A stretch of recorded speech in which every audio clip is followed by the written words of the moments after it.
All right, we are here for Milk and Cigarettes, episode 7. Influencer crash out, Groypers, and I didn't even finish the title. My God, this is a very professional show. What happened? Oh Lord! I think it stopped.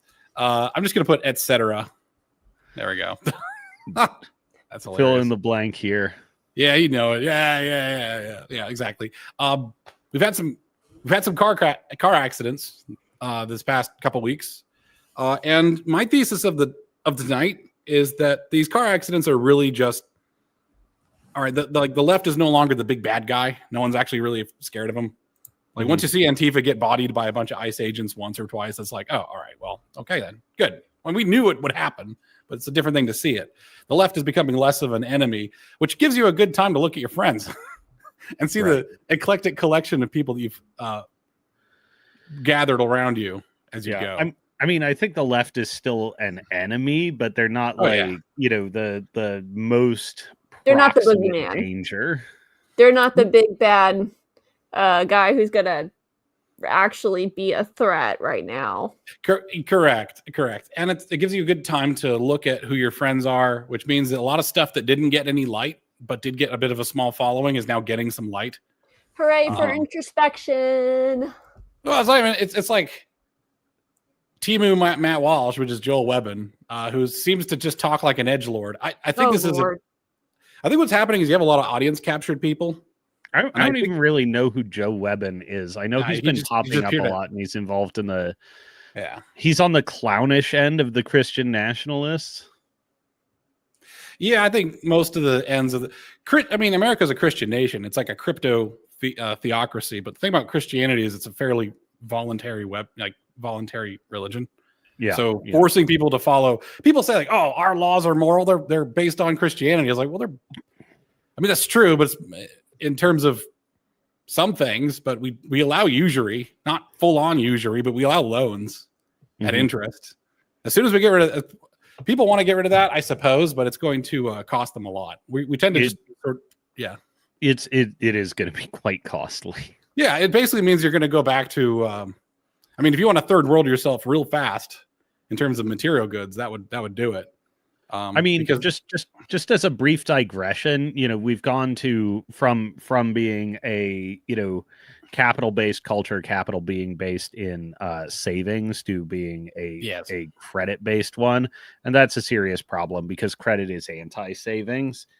And it's fine if your capital base is relying on credit to launch, or potentially, well, no, not really. Essentially.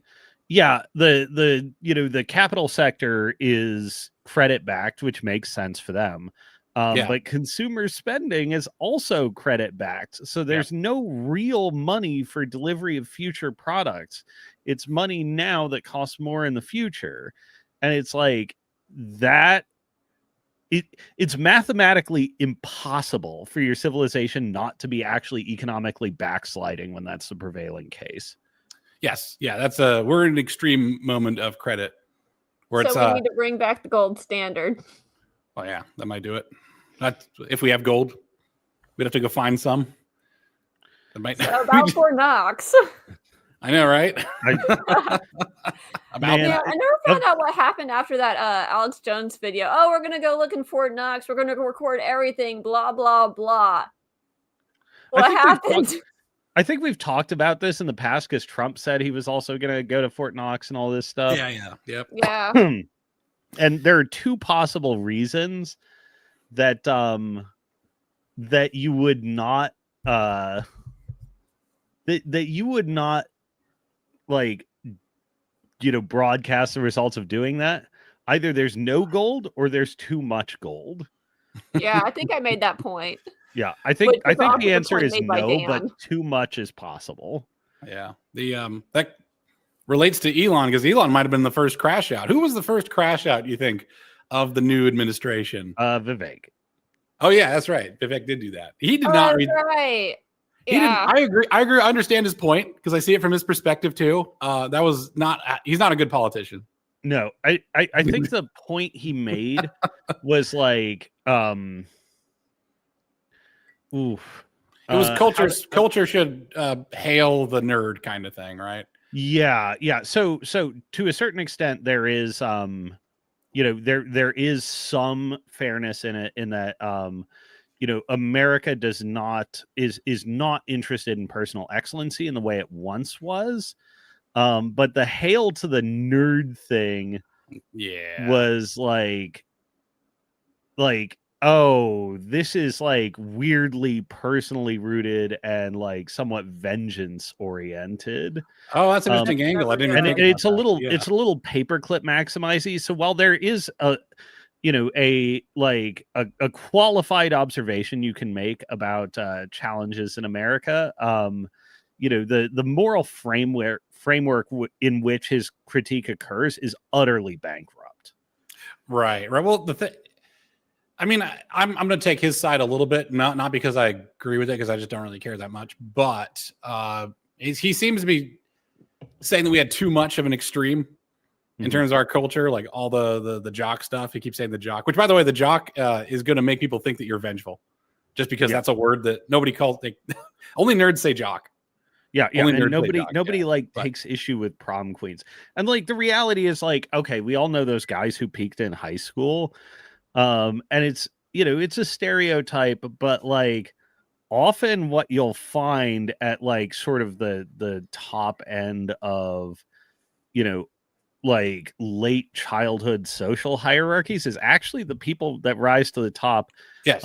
Do have a good amount of extroversion. They're fairly effortful, high agency, and tend to be reasonably well-rounded. Like these, like a lot of jocks and prom queens will go on to remarkably successful lives, and it's not a function of just coasting on high school. Like you rise to that primitive late childhood top of the social hierarchy. Like it is at a level of sophistication where you do need underlying virtues. Well, here's another thing is that you're better off. It's a lot easier to take a jock and make him a tech mogul than it is to take like a nerdy kid and make him into a tech noble. Honestly, the tech is actually kind of inconsequential. And I think Mark Andreessen made a point a little while ago that generalists do tend to rise to the very top. Yes.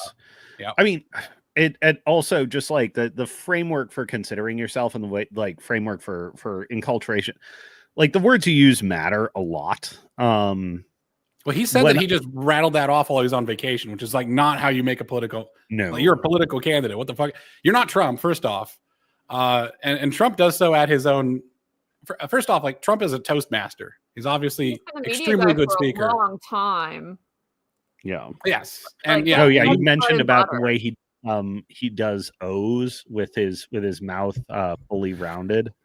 Well, he does the E's the classical way, like E. People do E, fully. But E is actually this is correct to make it a square. Yeah. He's been classically trained as an orator. Yeah. But I mean, because the language you use also implies a paradigm around like it essentially creates an entire world implicit in the words you use. I have a fairly nerdy hobby, and I go to great pains never to describe it as nerdy.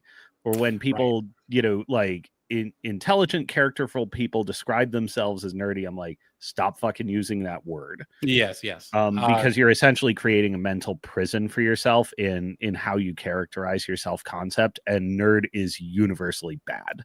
Yeah. Well, when I was studying, so my degree is weird because it's a hard science degree that's also ABET accredited. So I was an engineer. So I was like getting 2 degrees. It was the worst thing. I would never do it again. I would have just done aerospace. But I did this engineering physics degree. And everybody who's at the top of the game, like the really smart, the smartest people, with the exception of Byron, because Byron was a weird schizo, everyone was like an athlete who was at the top of the class for the physics and engineering degree there. They were all real good, super normal. We go to a bar and have a lot of fun. Yeah, it's not a universal law, but healthy body and healthy mind go together. Yes, exactly. I mean, even Byron, I would not describe him as a nerd. He was more like a drama kid, like he'd work in the theater department sort of thing. Very, very extroverted. The man did not mind speaking in front of others. I think, and a few of the really what I would call as nerdy people, you're mediocre. This is the problem, is that like the nerds think they can compensate with technical skill what actually is character. You know what I mean? That's the whole thing. I think that's the main. What you're saying about Vivek is that he came off as the compensator. Yeah. And your strong suit, like your strong suit, like your set of tools used to like make it, be sort of betray a sort of systemic weakness, is like, you know, everything's a nail or paperclip maximizing, as sort of a mentality. And you know, if you're like, if you're, you know, like if you're talking about STEM, and everything in society needs to be geared around STEM, like, well, it's true to a certain extent that everything in society is built on capital accumulation and knowledge of physical know-how and making things is crucial to that. You know, it's sort of a self-report, because like what like that your mindset is so myopic and you're over applying this one strength that you're actually like really either intellectually or personally weak in almost every other area. Yeah, and it's so untrue. Like, if you think about the dichotomy between Apple and Microsoft, you think Microsoft is that same sort of mentality of STEM, but no artistic merit. And that's where Apple really launched, at least back in the day when Steve Jobs was still around. Like, you think of the artistic aspect and the sort of the ingenuity in the arts that really launched Apple forward. Well, they made the computer human. Right? Yeah, It made a human app. It made it usable. You know? It made it like colorful. Like, you remember those ads? And like that was a masterclass in advertising of the time. Like, you think of all the bright colors, the human forms, very much making it very usable, very good for the common man. And like that really burst Microsoft's bubble at the time. But yeah, and you need the arts. Like, as much as we can make fun of all the artsy fartsy leftists, like at the same time, even us on the right, we need our artists. We need people to bring color and life. You don't want a gray box. It's like, you look at all the brutalist architecture. Who wants to live in that? Well, all right, but by the way, before we move on, here's a picture of Donald Trump. That is not a nerd. He's the one right in front in the middle. I don't know if you guys knew that he looked like that. Was he JROTC? I think he came out of a military academy or something. Oh, okay. Yeah, I think he went to a military academy. I heard that somewhere. Yeah. Hey, by the way, have you ever seen Drew Carey? Did you know that Drew Carey was in the Marines? Was he? Yeah. Holy shit. There's Drew Carey, baby. Yeah, that's the same guy. That's Midwest, man. That's the Midwest, baby. Yeah. What happened? He was hot. Well, it's called being in the Marines. Yeah. He'd probably he'd probably kill you too. Well, I mean, that's kind of the underwritten thing. That's why I see like so many Marines are just so goofy in their older age, because they've already proven that they're a man to themselves and to whoever needs to know. So they don't give a shit. All the Marines I know are like way into Dungeons and Dragons. And it's like, yeah, you got to watch the extended edition of Lord of the Rings or it's just bullshit. We're going to watch it all right now, actually. That's my my first girlfriend's dad. It's like, we're going to sit and watch Lord of the Rings because you haven't seen it yet. It's going to take all day. Just nerding out. Then he wanted to go take me to see some trains. Not even joking. It was like, this guy's super awesome. This is bad. Man, too bad that didn't work out. But for the best. I would have just taken the dad. I'll just forget the girl and just take the dad. No, yeah. You gotta love when in the breakup aftermath you get their parents. That is super funny. Oh, that's just piss them off so bad. God. Yes. Okay. I'm going to take something and I'm going to break your heart a little bit, Luna, and maybe some other people. Any artists? Artists do the same shit as the STEM guys. Yeah. Where it's like, well, I'm an artist. It's like, fuck you, man. I know they fuck do. You. And the thing is, arts would be artists are the conscience of society. Everyone who's in a narrow specialty like paperclip maximizing sort of mindset is like dreaming about their little niche skill winning them the Nobel Prize somehow. And it's like, society's made up of much more than that. You have your part to play. It's important, but like, don't make it all about you. Dude, here's a I'm a big fan of the humanities, proper humanities. I think that everyone should understand art. They should understand writing, composition. They should understand science and technology. I think Thomas Jefferson is, to me, my favorite American in that respect. Second place is Patton, because for very similar reasons, actually, is that you actually have an obligation, a moral obligation, to master these aspects of yourself in a broad sense, or else you're coming out of your job as a half a man, right? You are coming at it as, or half a woman, whoever you happen to be. You're coming at it as half a person. Mm-hmm. And if you really want to give your full self to the world, as Jesus Christ had given himself to the world, you have to be a full person. You have to. So by stunting yourself, you're not helping anybody. You know what I mean? I also think you have an obligation to be at like combat level strength.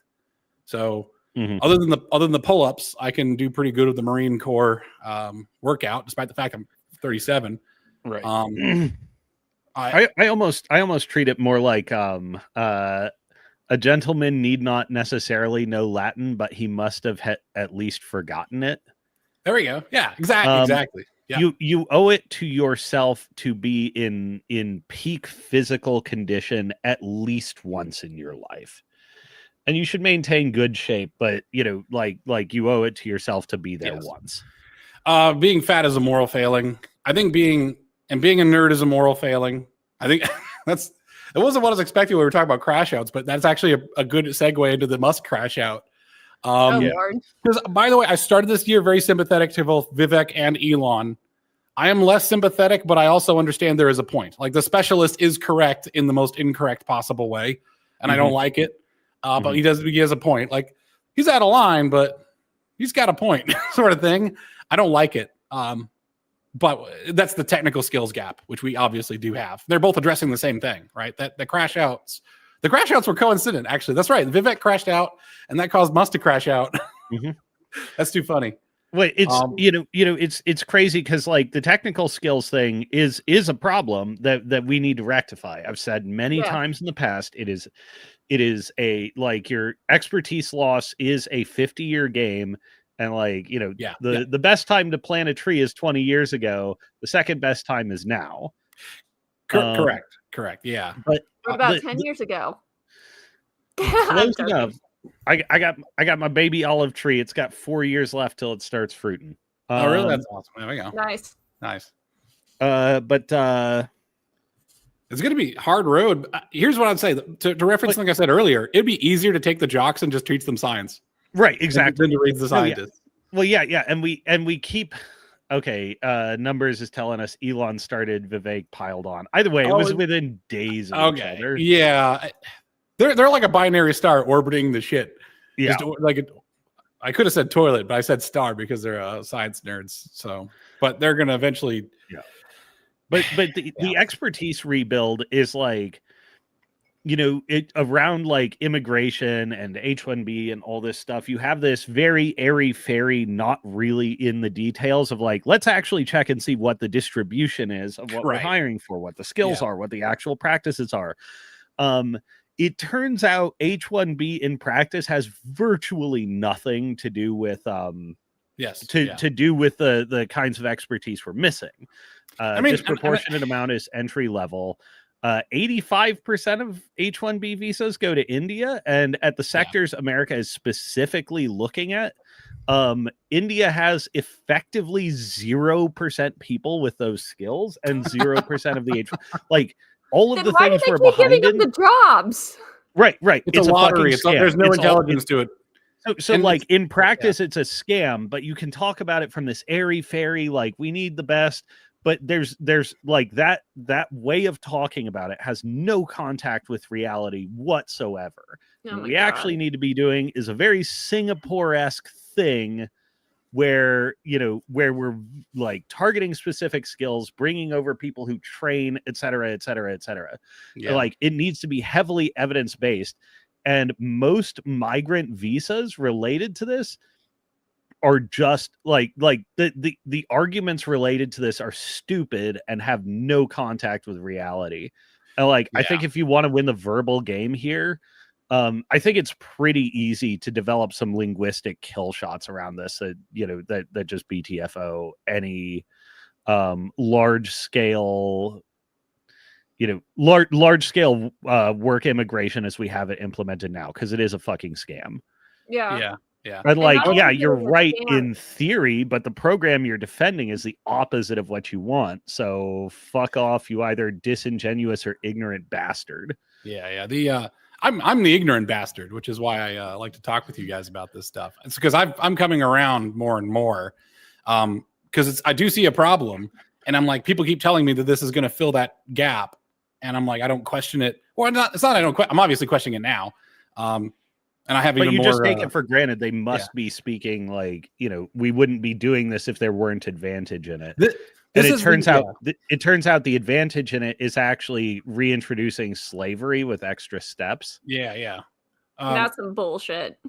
This is supposed to say high-end slave labor. He corrected himself, but Q-end slave labor works too. Q-end slave labor, all the hues. It's not just that. It's sort of like you're stealing jobs from people that are, drowning in debt from college, and they're not getting jobs. They have no opportunities because all these jobs are taken by slave labor that we're importing from like India and some of these other countries, China. It's hard to see some of the others on the screen, but yeah, it's like, why are we importing slave labor? Yeah, it's not good for them. It's not good for our own people. Mm-hmm. Yeah, the ones on here, like the Philippines, I'm sorry, Philippines, that's a shithole.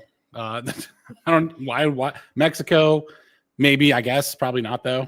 Taiwan, yes, please. Pakistan, fuck no. My general experience of Filipinos and working with them is actually pretty roundly positive. Oh, is it roundly positive? Yeah, they're like the good kind of third worlder that you want, because like they're hungry, they're ambitious, they're go, and they're really intent on like, so we're gonna make good here. All right, it just seems like their country's a hot mess. Oh, sure, their country's a hot mess. Yeah. I can't. I don't separate the person from the country that much when we're talking about. Sure, fair enough. It's tough for me to do that because it doesn't make sense to me. It's like, how could you have high quality people coming from one of the main arguments, because in the long run, everyone has the government they deserve. Yeah, it's like you take a look at India, and I'm like, I would never want to hire somebody if I visited India and saw what I see online. I mean, sorry, I'm sure India is a lovely place. It just seems like it's got a lot of problems, and you got to be really there's a lot of people. Like, holy shit.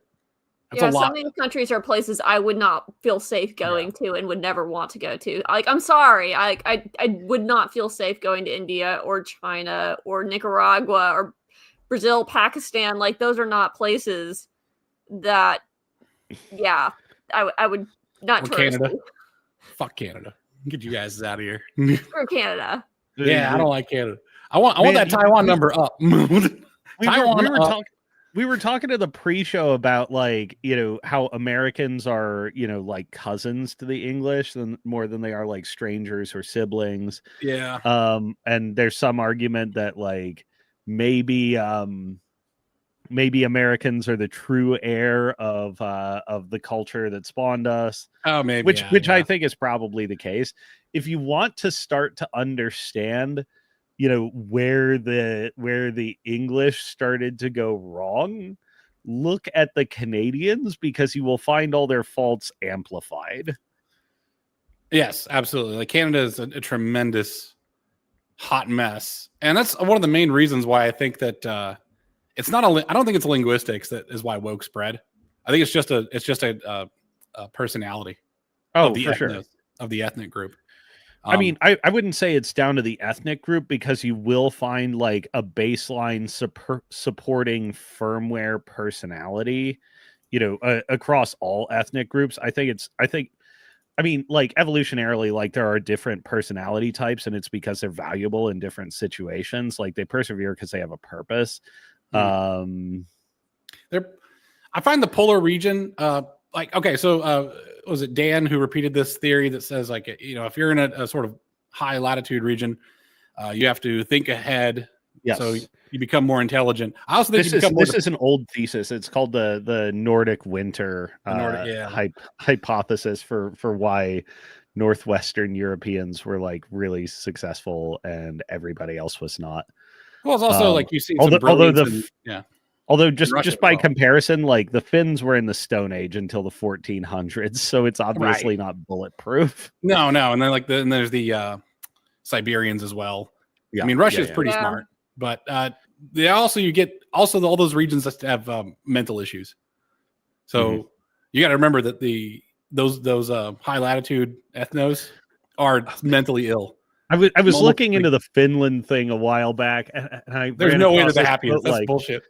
It cannot be real. But I saw a Finnish, I think it was like a pastor or a priest of some sort, saying like, "Oh yeah, of course it makes sense, because if you are sad in Finland, you kill yourself." That was Callum's so video. All the survivors are happy.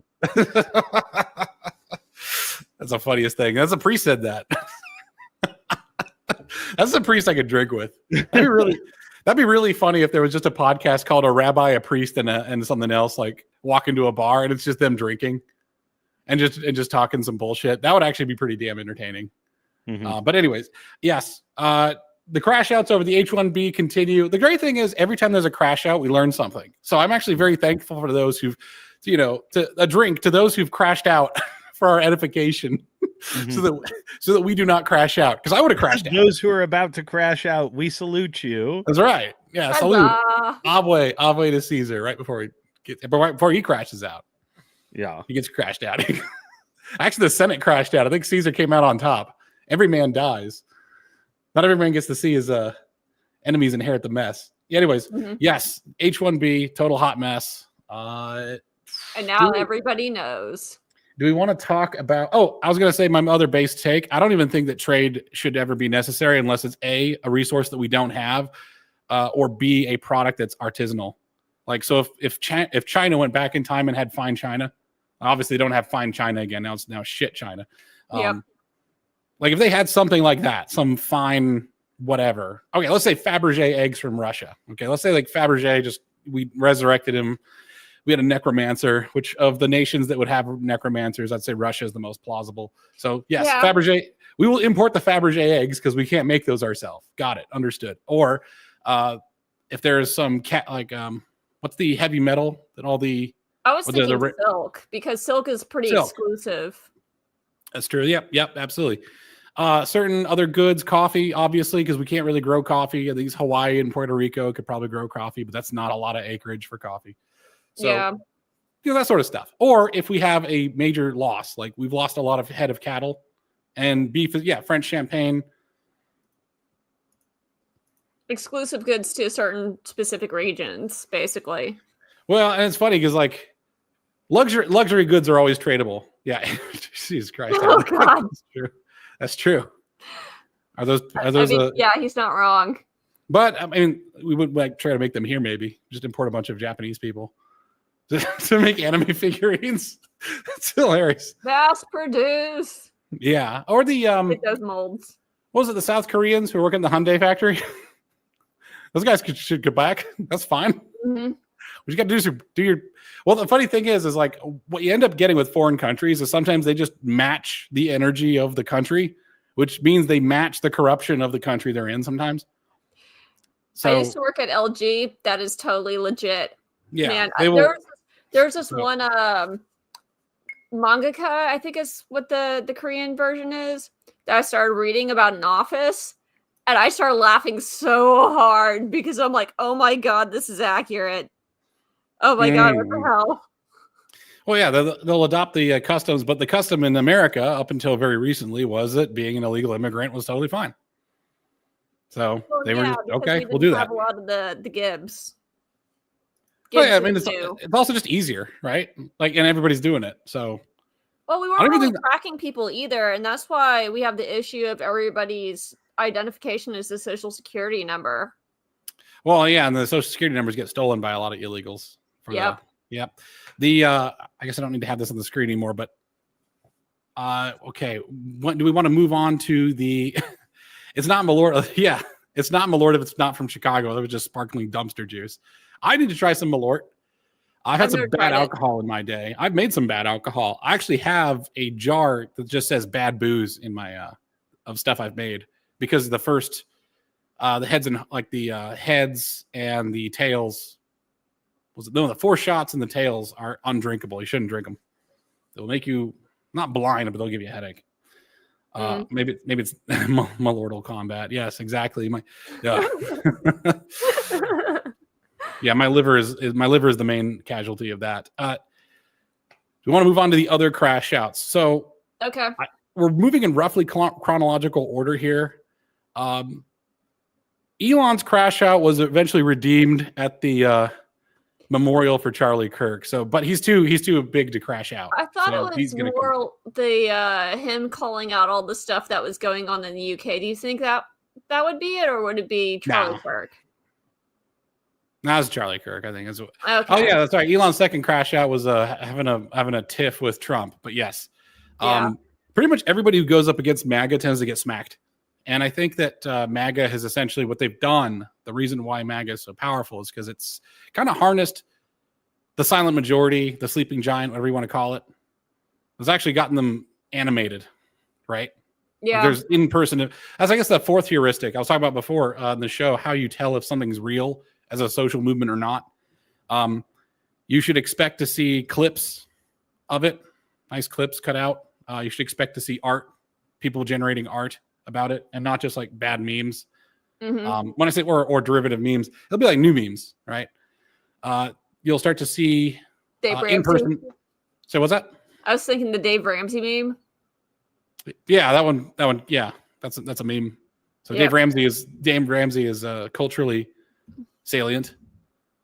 I like how and you'll see people showing up in person. Yeah. So we're in the age of fake movements. So you'll see, yeah, exactly. Everybody, that's actually kind of the politics of the day. Is everyone I personally don't like is in the Epstein list. That's kind of how it is. That's how it's feeling. Every time someone talks about the Epstein list, is everyone I don't like is on it. Did they ever actually release that list? Because I know they were talking about it, and it got through Congress or something. First off, list is a bit of a problematic thing to say because you don't know if it's actually a list. Do you really think we were talking about this before, Cosmo? Do you think a criminal is going to keep a fucking list? Criminals don't usually write shit down. It probably what it is 50,000 pages of intel, which is just everything under the sun. Yeah, well, his black book is out there already, and you know it's essentially names and numbers kind of thing. Like it's not necessarily meaningful. This is also the kind of thing that, like, if you've ever dealt with FOIA, how and where you ask for it is important. If you're just asking for the FBI stuff, like, yeah, you're probably going to get a big nothing burger. Yeah. Like, are you asking for the CIA or US aid? Yeah. Because I guarantee you Tulsi Gabbard is sitting on a lot more than Pam Bondi is. Probably. Yeah, probably. And I think it's this whole thing is kind of a nothing burger and just sort of it's just another political football, and it bores me. I was already bored. I think I was 5 days into it. I have Epstein fatigue. I'm done. I don't care. Yeah. It's like and it's people have worked themselves up into, okay, you think through like all the possible hypotheses that could explain this phenomenon, and I think people got overly emotionally attached to a specific hypothesis, and they're unwilling to see that evidence may point to something else, or that the evidence that you're asking for is just insufficient to prove what you want it to prove. Right. Oh, actually, this was I don't know how we got onto the subject, but this is actually the second crash out. So there's the H-1B crash out, and then there was the Epstein crash out, and the Epstein crash out continues. All right. So what is Epstein to people? It is many things, but to influencers on the internet, it is a cash cow. A lot of them have built their entire career around it. And there's a lot at stake. And the thing is, you could go through and we could talk about what we think Epstein is. It could be blackmail, maybe Ghislaine Maxwell is it. It's whatever you want it to be, baby. It's the ultimate, like, I want attention shit. Like, you can hear under the sun that, like, the fact that there's a list makes it so visual and easy to think about, like very persuasive in a sort of Scott Adams kind of way. Is that people are like, oh, well, there's obviously a list. I was like, months into it, people are like, we don't actually know if there's a list or not. That started becoming, I think it was Cynical Publius on Twitter. It's like said that I doubt there's actually a list. And we said list because it was just an easy thing to say. I didn't think people would take it all seriously. No, they reified the words. Yeah. So like, do you want to actually go into what had happened, or do you think that most people kind of sort of know that we can just kind of move on? well, I mean, here's honestly, the thing is, I'm at the point where sorry. like I kind of don't care anymore. I don't care if the people on it are guilty. To be honest, Yeah. I couldn't. What am I going to learn? That people are perverts in Washington? The thing is, all the fantasies are already so outrageous. So unless it proves the evidence of aliens, I really don't give a shit. It's like, okay, we've already ran through the scenario. Like, we've already done it. Like, if I hooked your brain up to a computer and I showed like a million things that could be in your Christmas presents this year, right? You're gonna get really tired of it, and you're not going to be excited for Christmas anymore because you've seen everything. I pulled a pony out, I pulled a lizard out, I pulled a bar of gold, I pulled that one like idol from Indiana Jones out. I did everything. I've already showed you everything. And the thing is, people have built their careers on the Epstein list. So this crash out was the first major influencer crash out because their livelihoods are going to be affected by it. And you're starting to see people what they're doing. And I think what they're doing is they are running through their content so fast and so furious that it's wearing out and they have to move on to new content. It's the acceleration of the current thing because the current thing has lost mass, so they're making up for it with velocity. Yes, and they're getting desperate. Like I predicted this. Well, not predicted. I just observed it. I think after the election, people started losing a lot of money because that was where the hype was. Well, yeah, and everybody should know this. Is that like if you're in the political commentary space, American election years, you are going to make a lot of money. But it's feast or famine. Like it's like working in the film industry. Yeah. Like November to like January is just straight up dead. And everything, like you need to make money to cash away to get you through the winter. I mean, it's a bit like farming, but we're in, a post-industrial society. So yeah. And how many of these influencers are actually looking ahead to the famine? They probably exactly. Almost none. Yeah, no, and like these people don't have good. Their wad and now they're screwed. Well, they're the theater kids, man. That they've you notice that like Tim Pool's stepping back or trying to, I guess, allegedly, like he's having his kid now and stuff. I was like, I think there's probably a reason for it. It's like, they're just isn't as good as it used to be. Yeah, and I think he said as much. And like these guys are all theater kids, essentially. Yeah, I mean, I optimized for attention. I got very much bored with Tim Pool and like hearing anything he has to say after I watched him manufacture, his like feigned outrage for the bazillionth time. I'm like, I'm just dude. I haven't watched him in a long time either, to be honest. I don't think I've watched him since halfway into COVID. Yeah, pretty much. Krigler leaving the show was kind of just coincidentally kind of when I sort of tuned out. His new group, like Ian and all that, were kind of boring. Also, like his since there's less to talk about, you could really tell that he's stretching for the 10 minutes. Yeah. And it's like, fuck this noise. Put out a 3-minute video or just, find something worth talking about. Like you don't have any commentary. I guess what I'm saying is these people replace paper clips with attention, and that's what our influencer people are. Remind me to talk to you about right now. Remind me to talk to you about Tim Pool and Steven Crowder after the show, because it's something I don't have receipts for, but you'll find amusing. Okay, all right, that's okay. fine. Okay. Crowder's not one that I know that much about. Here's a surprise for me. I watched him like years ago, and then I kind of like when I started watching Lotus Eaters. I quit watching him around the same time, and then when you found out all this stuff about his wife, and I'm just like, I'm good. I there's a lot of people that I've heard about and I used to watch, and it's like, what happened to them? It's been years. Are they still around?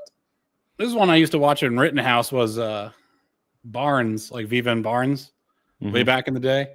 And Rich Barris was pretty good during the elections, but here they are predicting that Florida will lean right and that Texas and South Carolina and Ohio and stuff are going to be toss-ups or something. But also, the thing, I didn't really notice the map that much. I couldn't really care less. I noticed that Barnes is sportspicks.locals as his name. What the fuck? It's like we're doing sports. He is a lawyer and a gambler. Yeah. And I guess he's being, is that his site or something? I guess it is. He's trying to promote his, I guess promoting his locals. I thought it was a someone who was sponsoring him. Like I thought he was getting sponsored by some sort of gambling thing. But yeah, the sort of Christian heuristic of what is good and bad, like people who get into gambling tend to just not be very good to deal with. I mean, with very few exceptions. But yeah, Rich Barris became like full on with TDS.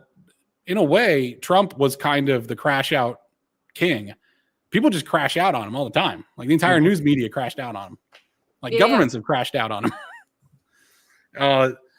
It's a surprise to me. And we see more and more people like losing it. I think I will unshare my screen while I try and dig up Elijah Schaffer. But you know what? We could just go through the list, to be honest. We could just go through the list. Elijah Schaffer's Elijah Schaffer. I mean, it's one thing when you get a show and stuff, but I've told you the likely hypothesis of what went on with Schaffer. Oh, with the hotel lobby stuff? No, he got busted inside the Capitol. Oh, he got, and he served no time and was not charged, and that's around the time he started Fed posting a lot more. Oh Lord. Yeah. Oh, that's true. That is interesting. Ooh, that's a Fed crash out. I'm going to pop this on the stage, which is what you found us. Thank you. Gummy put this together. This is from August 15th, so a while. This is before Charlie Kirk. No, yeah, this was something I saw, and I'm like, you should bookmark this and index this mentally. This is super important. Yeah, I'm going to just put that on my broke ass influencers folder. Yes. The Tucker Carlson, that surprises me. Back in August 15th. That's interesting. Do we want to talk about because we can go down this list and just talk about our over under on each of these people? What surprised us, what we think, how things have changed since then. The Tucker Carlson, to me, he seems bizarre. First off, I don't know how he's considered a conservative. I think it's just because he's on Fox News and he says some things that people agree with. But I think holistically, him as a person, I don't really see a lot of. It's definitely a personality. Right. Do you think he's more or less himself now than he was on Fox News, or do you think his personality's just changed? I mean, who is a man? Are we not the masks we wear? I don't know. I don't know. I have come around to the perspective that personality is doesn't actually reflect any deep down core self. Like I no longer believe such a thing exists. Right. And that in fact personalities are actually surprisingly mutable over the course of one's life. Yeah, I think personal experience and trials, every heroic story is really the exploration of a man having to expand his personality and actually find what's in. Like we sort of ad hoc. Here's my just opinion off the top of my head. I feel like ad hoc we just build the layers down. Like you have to drill deep before you become deep. Most people are just not that deep. I would say Tucker Carlson is not fun anymore. Yes, I would say so. He seems very purposeful. It doesn't seem like he's playing. He's trying to he feels like he's putting on a show. Yeah. It's almost like it's like the Tim Pool angry rants kind of thing, but it's like the juice doesn't feel there, and it does feel much more like a performance. Yeah, let me see. Do I have? I think Tucker on Fox was like his performances on there were like, oh, this is actually showing you a lot of this guy's like personality and behavior, and now it may still be doing so, but it's not fun anymore. Yeah, I was gonna try to find someone made a montage. I think it was Gummy, same guy. Made a montage of Tucker just smelling stuff in the Russian grocery store, and I just thought that was amusing. Yes, I'm saying is a bad performance, you know that you're in a performance. A good performance, you don't. And I don't feel like I feel like I'm in a performance. I guess what I'm trying to say. And that's probably why it's not fun anymore. Yes. I also see that Tucker has his own bent. Like you can see what he wants you to believe in the work. And if you're going to be a journalist or a person who deals in the information sphere, we don't want to see your personality necessarily. Like, we don't want to see your personality filtering us off because we feel like you're hiding something from us or you're trying to direct us. You gotta be a sneaky bastard. Yeah, exactly. You get sneaky bastard vibes. I see bow-tied vibes. Very New England sensibilities there. By the way, Yeah. People have accused Tucker of this, but like pretty much anyone who is a registered foreign agent is look upable, and there may be some shell games going on there, but like just look people up. Just look people up, bro. Unless they're not registering, but I don't know. I think he would be smart enough to know he needs to register. Like your penny any influencers probably don't know they need to register. It's like, I mean, who was the influencer that just got caught not paying? It was like Whistling Diesel just wasn't paying his taxes. It's like, yeah, you're supposed to pay those. You should pay all your taxes. It is a shakedown racket, whatever. That's government for you. Just pay fucking taxes.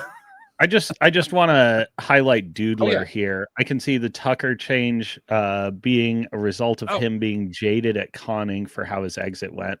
Con Inc. is going to come up a lot in this. Yes. By the way, they're people I'm fucking sick of, and honestly, I hope MAGA keeps going because there's no fucking future for them in MAGA. That's good. All right, I want to hear about that. Yeah. Ben, by the way, here it is. Yeah. Here's my other. I don't know. Did we do this publicly or did we do it backstage, or we just shat on Ben Shapiro for a while? I think that was backstage. That was too funny. Too. We used a lot of curse words. We was like some sailors back here, man. It was bad. It was so funny. I liked it a lot. Yes, Ben Shapiro is one of the people on this list where he's net credible at the time this survey was taken. He's one of two people on this list that I'm surprised the yes pulled nearly as high as it did. Yeah, Ben can GTFO. Oh, and Whistling Diesel, he didn't pay. See, this is why I like you, Number Station, is you know the lore, man. Zoomers know the lore. You're a Zoomer. I think you're a Zoomer. Zoomers know the lore. Also, I like I like both your guys' avatar picks. I like about both of those are very funny. Okay, so Ben Shapiro's use used to be in reaching people who are in the middle. I don't know if he's still useful for that because all the Democrats I knew back in COVID were like, I don't really like this MAGA Trump shit, but I do listen to Ben Shapiro. And I was like, okay, there's at least some sort of entryway because you need that. And all of your entryway people are going to look like traitors and pussies. You know what I mean? You know what I mean? Because the truth is, by the way, the truth is extreme. Usually people who are following the truth become extremists. Because the truth is not palatable. It is not mainstream. And now I'm thinking of Alex Jones. I'm gonna I'll find a thing for you guys that I'll send over in the X chat. And as the uncle who will shout "End the Fed" at Thanksgiving, yes, being extreme is the truthful position. And I've been saying "End the Fed" since 2006, which is when I became politically aware. You're not woke until you're talking about ending the Fed. That's the true woke. Now you're woke into the financial system.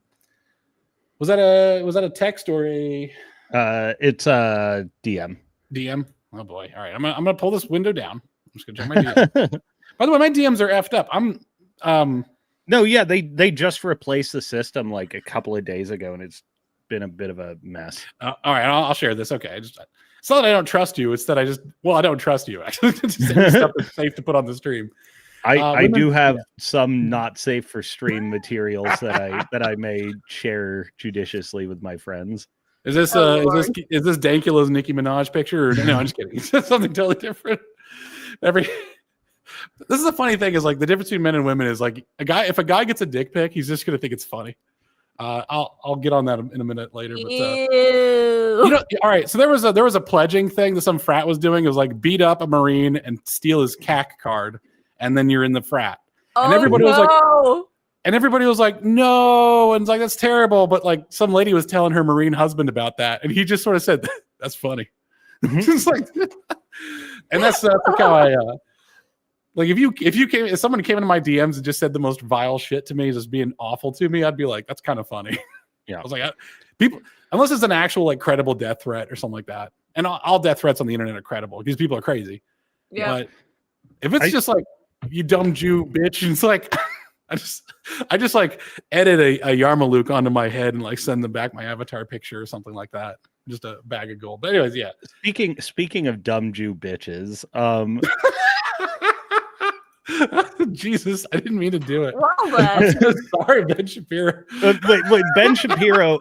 I am fucking sick of Ben Shapiro, and he said some very insightful and wise things, but they're in the minority of things he said. Didn't he say them like 10 years ago? Luna, all right. So Cosmo, you have to tell us when the starting pistol starts because we will not interrupt you. You get as much time as you want to shit on Ben Shapiro. All right. You guys take your opening shits, and then I'll fire the pistol. If you prompt us to just give you an amen, we'll just we'll say like salute. Yeah, that's right. We're going full pub. Okay. My opening shits is that it's the same thing with, and we talked about this backstage. It's the same thing with a lot of the hardline Zionists. I don't care if you're a Zionist or not. All right. I do care if you act like a bitch every time someone gets a little edgy with you. You cannot do that because are they the original lol cows before the internet even existed? I know, like post-war, making these guys like lose their damn minds. Like he loses his mind too much. Stop doing that. It just fuels your enemies. It's kind of a liability status. Super duper. Quit being a bitch. Like you are backed by like the biggest guns ever. You have the most guns and money behind you, which is America, generally speaking, has been helping out. Like be pretty sympathetic to the Jews. And then you still find an edge to bitch in. It's like, what are you doing? It's like, I'm a victim here. This is unconscionable. There's like a aircraft carrier behind him and like just piles of gold. It's like just bombing. It's like, you're the safest motherfucker on earth. This is the safest you've ever been. Pull it out of your ass. Yeah. So what are you doing? What are you doing? And it's like, it's pretty obvious that all of the people who are the enemies of Israel kind of get chopped every time Israel decides to do something.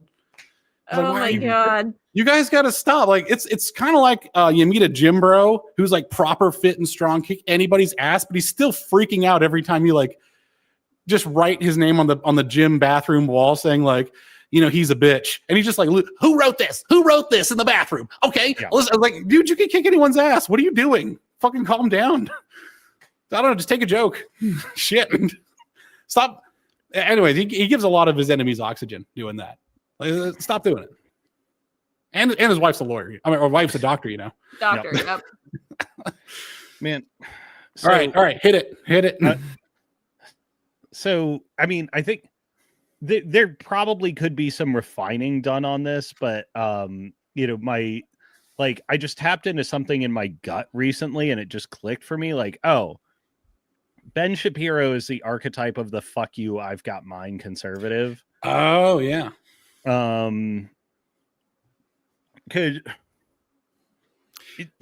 He's done very, very well for himself, and he seems to be extremely defensive of that, and defensive of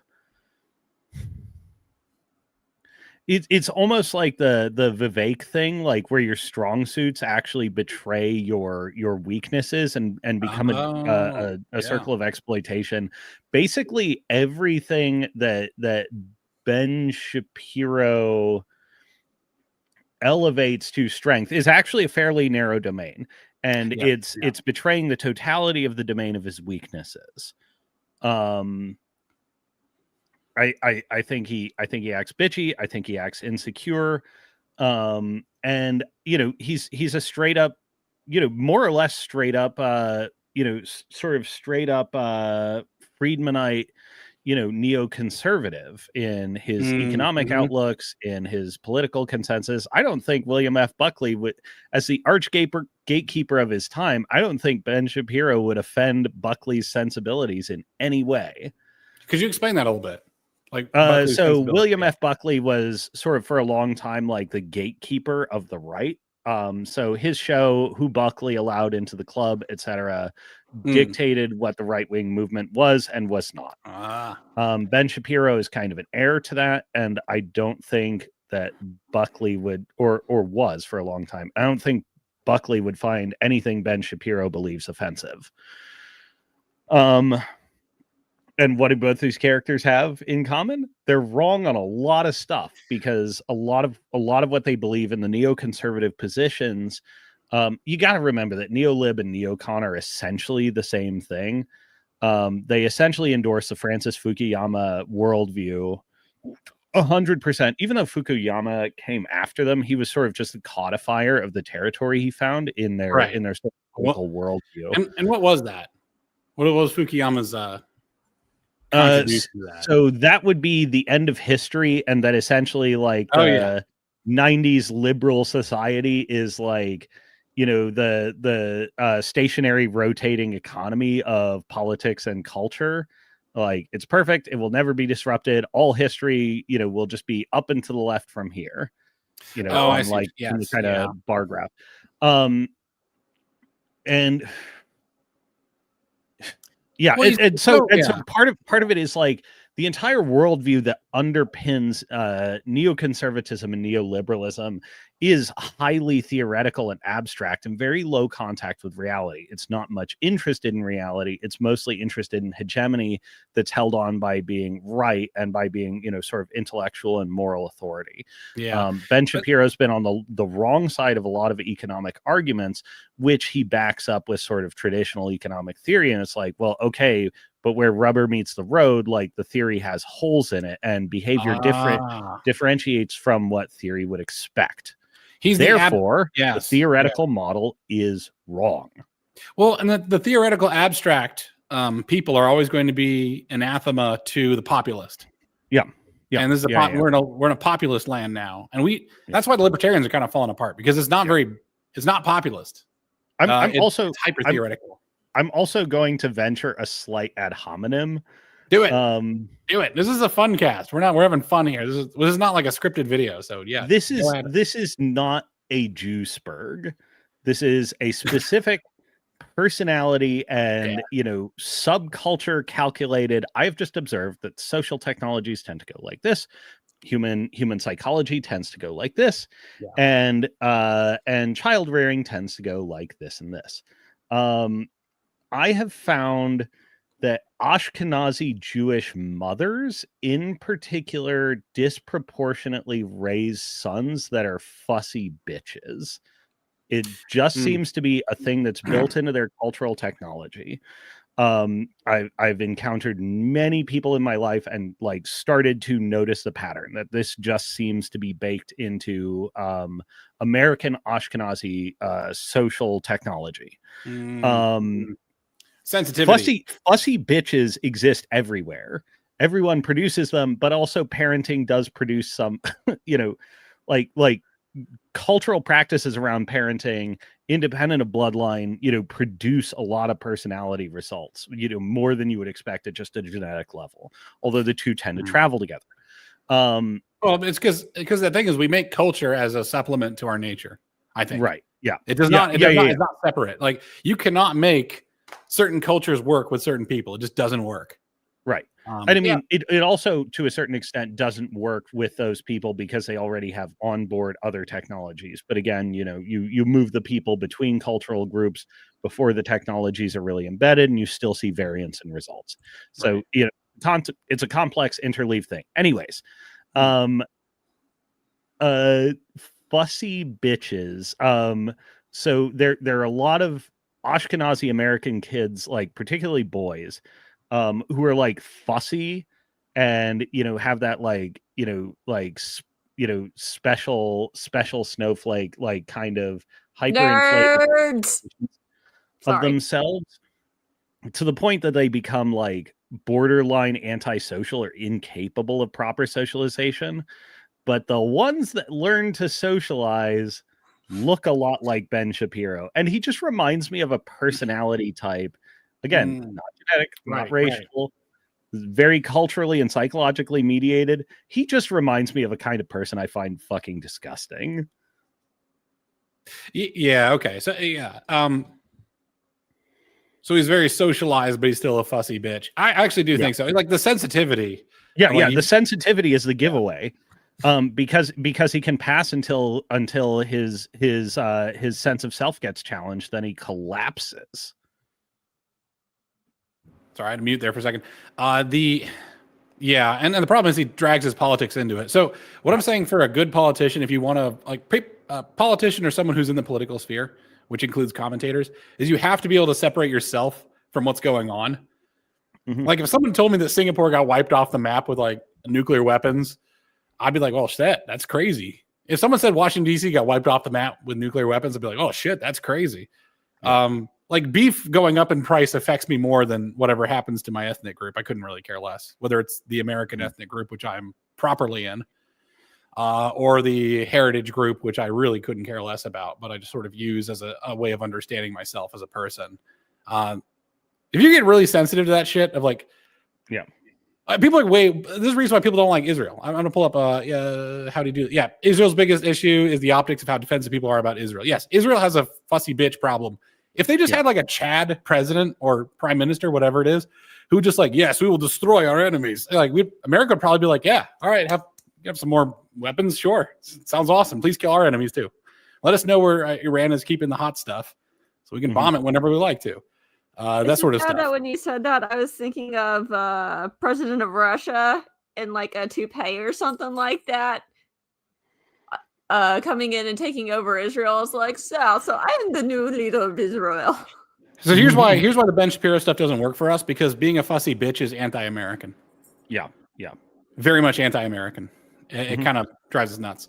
Yeah. It very much goes against the societal ideals. And by the way, I've already said on this show, like, I am not a big believer that personality is inbuilt. It is, in my opinion, highly malleable. Very plastic. I see. Yeah. Very, very plastic. I see what you're saying. Yeah. And people have this idea that personality is, or attributes of personality and its outward manifestation tend to be something like, an innate characteristic, and therefore they're very reticent to be morally judgmental about people's personality or natural dispositions. In my particular worldview, I'm actually extremely judgmental of people's personalities and very willing to hold them to specific moral standards. Well, because if you're an adult, your personality is a choice. Yes, exactly. Yes. I'm sorry. I have a bad habit of like trying to interrupt people when I'm like doing the amen thing, because I'm used to just sort of extemporaneously jumping in like, yeah, absolutely, and then shouting my piece. I apologize. It does not play well on the internet. But yes, personality is a choice. It's how you adapt to the situation you're in. And Americans are supposed to adapt in a very certain way. Being a victim is not okay. A lot of reasons why woke fell apart is because the victim narrative is just anti-American. We don't like being victims. Like, we like the underdog. In fact, it's like if you were in a bad situation and then you came up on top, then we were like, hooray, good for you. So we really have that sort of anti-victim, more of champion mentality. You are not supposed to like Rocky in the first half of Rocky. Sure. Absolutely not, because he's such a bitch. Like, he's smoking, he doesn't take shit seriously, Mickey's throwing him out, and it's sad, it's sympathetic because he's sad, but you're like, yeah, this is what happens. But his name gets picked and he has a big challenge. And it's when he starts to finally rise up. Like, the part where you start to like Rocky is when he's like punching the meat or like going up. Because him climbing up those stairs is basically him declaring, I'm not a bitch. I'm not a victim. That's America. We don't, when we get attacked, we get angry, not incensed. And Ben Shapiro gets incensed. Quit being a bitch, Ben. Like, damn.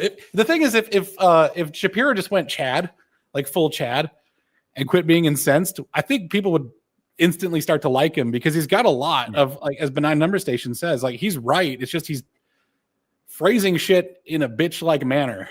We don't like, and it betrays a personality flaw of his. Well, it betrays a particular zero-sum prestige-based orientation to interaction, and because you're very defensive of yourself, your achievements, etc. You tend to, externalize that and project it outward, and it results in just some very bad behavior. Trump is beloved because he's the opposite of that. Yeah. He was a genuine victim of a lot of stuff, and he was like, "Fuck it, I'm fighting." Like, he got shot, he got felony charges, indicted. He just looked like an absolute Chad just mogging the system. And that's how you win. And it feels like Ben Shapiro is a rider of the system and not a perpetuator of the American system. Yeah, that's the main problem. Is you listen to him and he's got good points, but he does look like a tapeworm. I mean, in the colon of liberty, it's like, you've got to start picking up some shit and carrying some water, man. Yeah, I get it that you're right. One could advance a Chad argument to the Israeli situation is like, okay. Yeah, nobody likes to see human beings suffer, but look at the track record of the Palestinian people, both in Palestine and in Syria, Jordan, Lebanon, Egypt. Look at, in the lens of, in the long run, people get the government they deserve.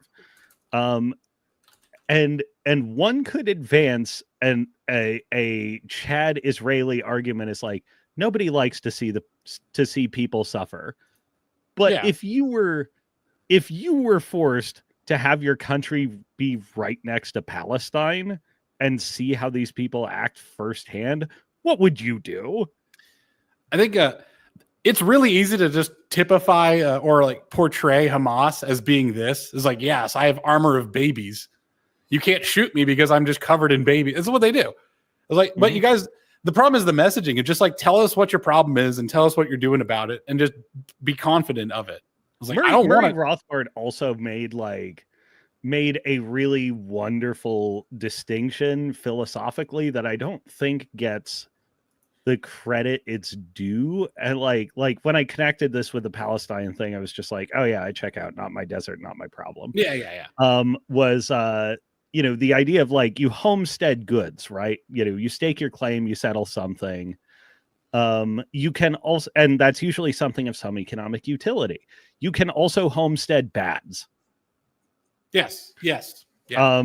The innocent Palestinian people, it sucks, but they've homesteaded a bad, and it's nobody else's responsibility to remove it. I made a post a long time ago that says, like, as bad as it is, like, every race is actually responsible for its own PR. So if everybody hates you, there's a reason why they why'd you let them hate? So here's another thing. This is why Asians actually. All right. So this is why a lot of like East Asians. We had this conversation on the difference between particularly South Asians and East Asians and why their reception in the Americas has been so wildly different. Yeah. And the thing is, like, it comes down to this: is that reciprocity, treat others as you wish to be treated. It helps make you a universal culture. One that's able to just get along with people, like you reciprocate. All right, they invite you to dinner, you invite them to dinner. They don't speak in the movie theater, you don't speak in the movie theater. That sort of stuff. They don't scam the system, you don't scam the system. All right, but there's also the idea that my father put into my head when I was a young man, which almost every Asian dad does this, I hope, and I think every dad should do this, is that every kid gets his ass kicked once in his life. I hope, because it's a part of your personality. Where you get to make a choice of personality. And every kid chooses to be a bitch.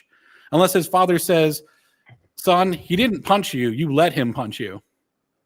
It's your responsibility not to let yourself be punched. Mm-hmm. And that's kind of like the reason why Ben Shapiro is not popular. And the reason why a lot of East Asians are popular in America is we don't let ourselves be punched. Okay. Yeah. And if we are going to get punched, we're not going to be a bitch and blame you for it. We're going to just try our best to prove that whatever it is you're wrong. Like, the 442nd Division of the American Army during World War II, which is made up of all the Japanese men, Americans, which is the most decorated division in American history. They said go for broke. It's like, we're going to prove that we're loyal.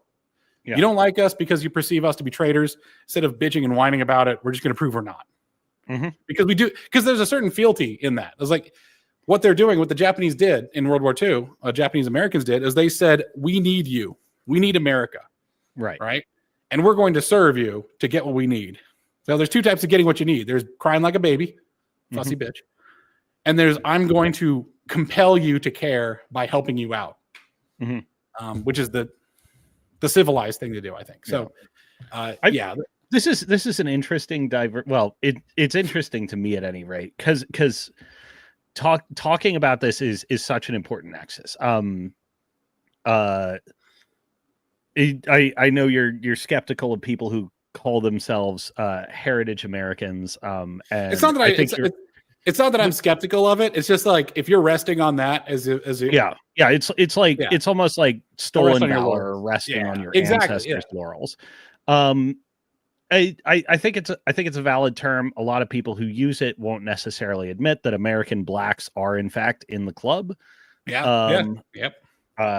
You got to admit them. I would almost rather see a category of confirmed Americans.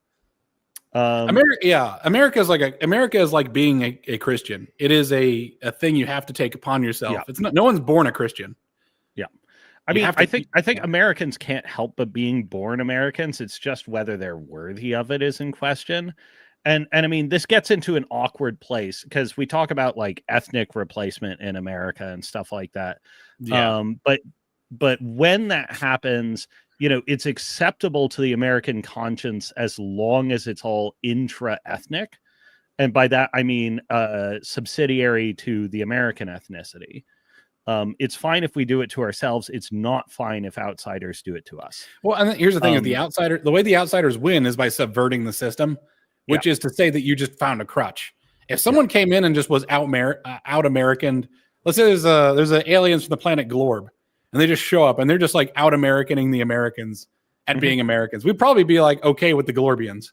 It's like, okay, well, it's pretty crazy, but you guys are just homesteading like mad, teaching yourselves science and math, inventing stuff. That sort of, playing we'd all be okay with drinking beer, eating bacon cheeseburgers, the whole lot. Yeah, all that stuff. Yeah, they're being celebrating the 4th of July. So that's it is important because there are people who have no interest in joining the tribe and making it clear that they have no interest in joining the tribe. True.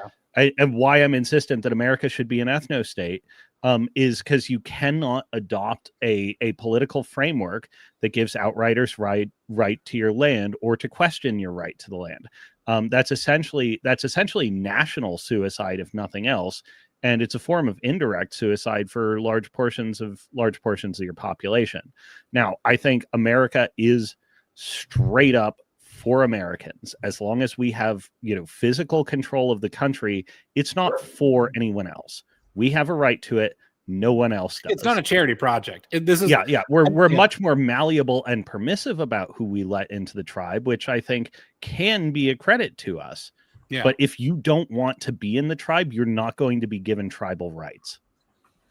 Yeah, loyalty is one of the strange thing is like being an American is actually a proper American is to subscribe to the sort of moral pillars almost by John. Right. Yeah. So what do we do with all the Americans that decide they want to be communist? Do we ship them off to Canada? Well, that's an interesting question. One of the things that we kind of have to like philosophically work our way around is like, I'm not on board with Christian nationalism.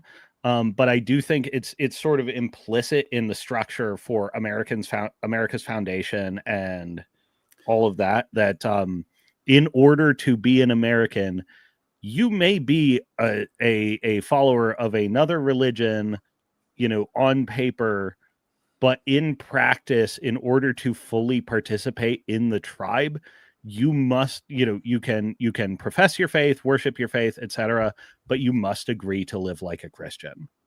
Yeah, and liberalism is kind of like classical liberalism is sort of the API to access Christianity. It deep down assumes that everyone who interfaces with the system tacitly agrees to live like a Christian, even if they're not one. And it stops working if you stop demanding that. Right, exactly. And the thing is, the problem with them, it's like a packet form. Like if you just fuck up your packet format, like it fucks up the whole thing. Like the signals get all garbled and messy. Yeah. That'll be an interesting subject for another time. I do have an offline conversation that we're probably going to have at some point if anybody wants to join with a certain Lotus Eater who would like to talk about liberalism. The liberalism thing is that the problem is that I'll say this and then I'll leave it. Is that liberalism, when it demands reciprocity, is actually pretty strong. The problem is that it started turning into a charity case. Yeah. So people who treat America like a charity betray it. And to Luna's point, I would rather live in a village of patriotic Cubans than with a bunch of like heritage American communists. Yeah, who are atheists. For sure. So America has churn. As I was thinking about this before because there's an argument of like feudalism. As long as the churn is strictly intra-ethnic, I have no problem with it. Well, yeah, not on outsiders don't determine who like an American determines America. Self-determination is that. So people say freedom. America is founded on not freedom, but self-determination, wherever it may lead. So when people say like, oh, America, you're doing a terrible thing, we're like, well, we're doing our terrible thing. We're making our own bad decisions here. And America's also suffered with like interstate immigration having, all sorts of consequences, but generally mostly being fine with it. Some exception cases may be like carpetbaggers, or people who clearly do not belong to the people there, because there are still some ethnic rifts. The blue between those groups. They're eating the cats. They're eating the dogs. Eat the cat. Sorry.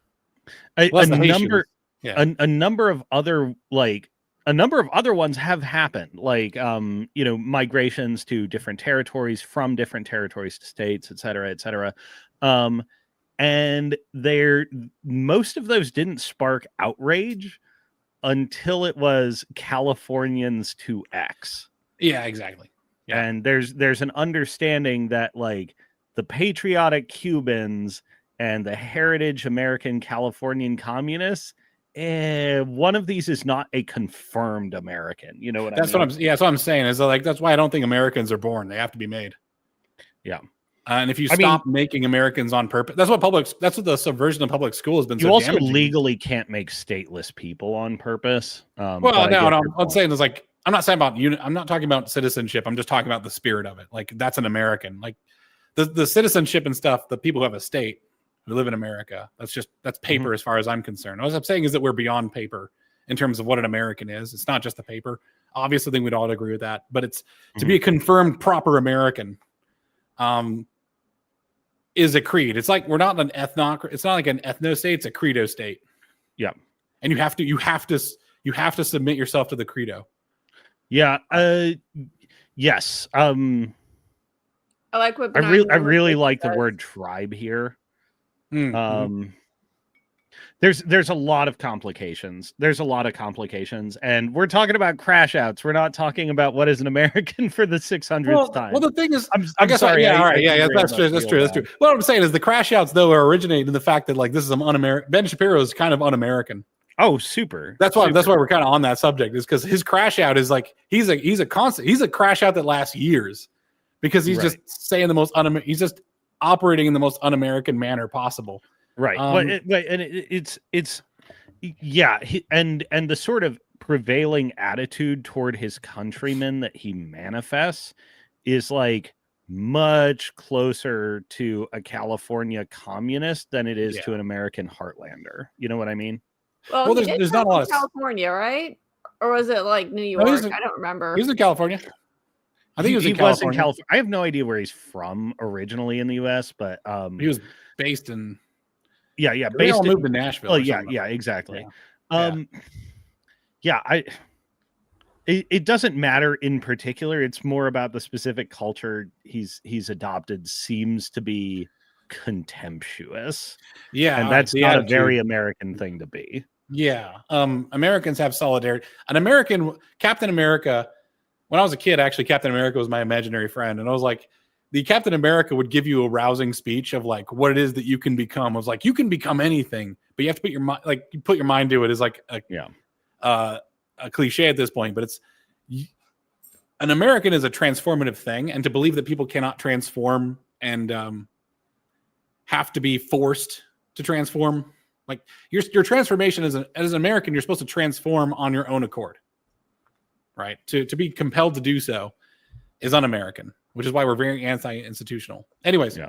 Anyway. By the way, I have to pop out for a minute. If my last like rant could be construed as Jew spurging, which like don't make me show you my 23andMe results. I know, right?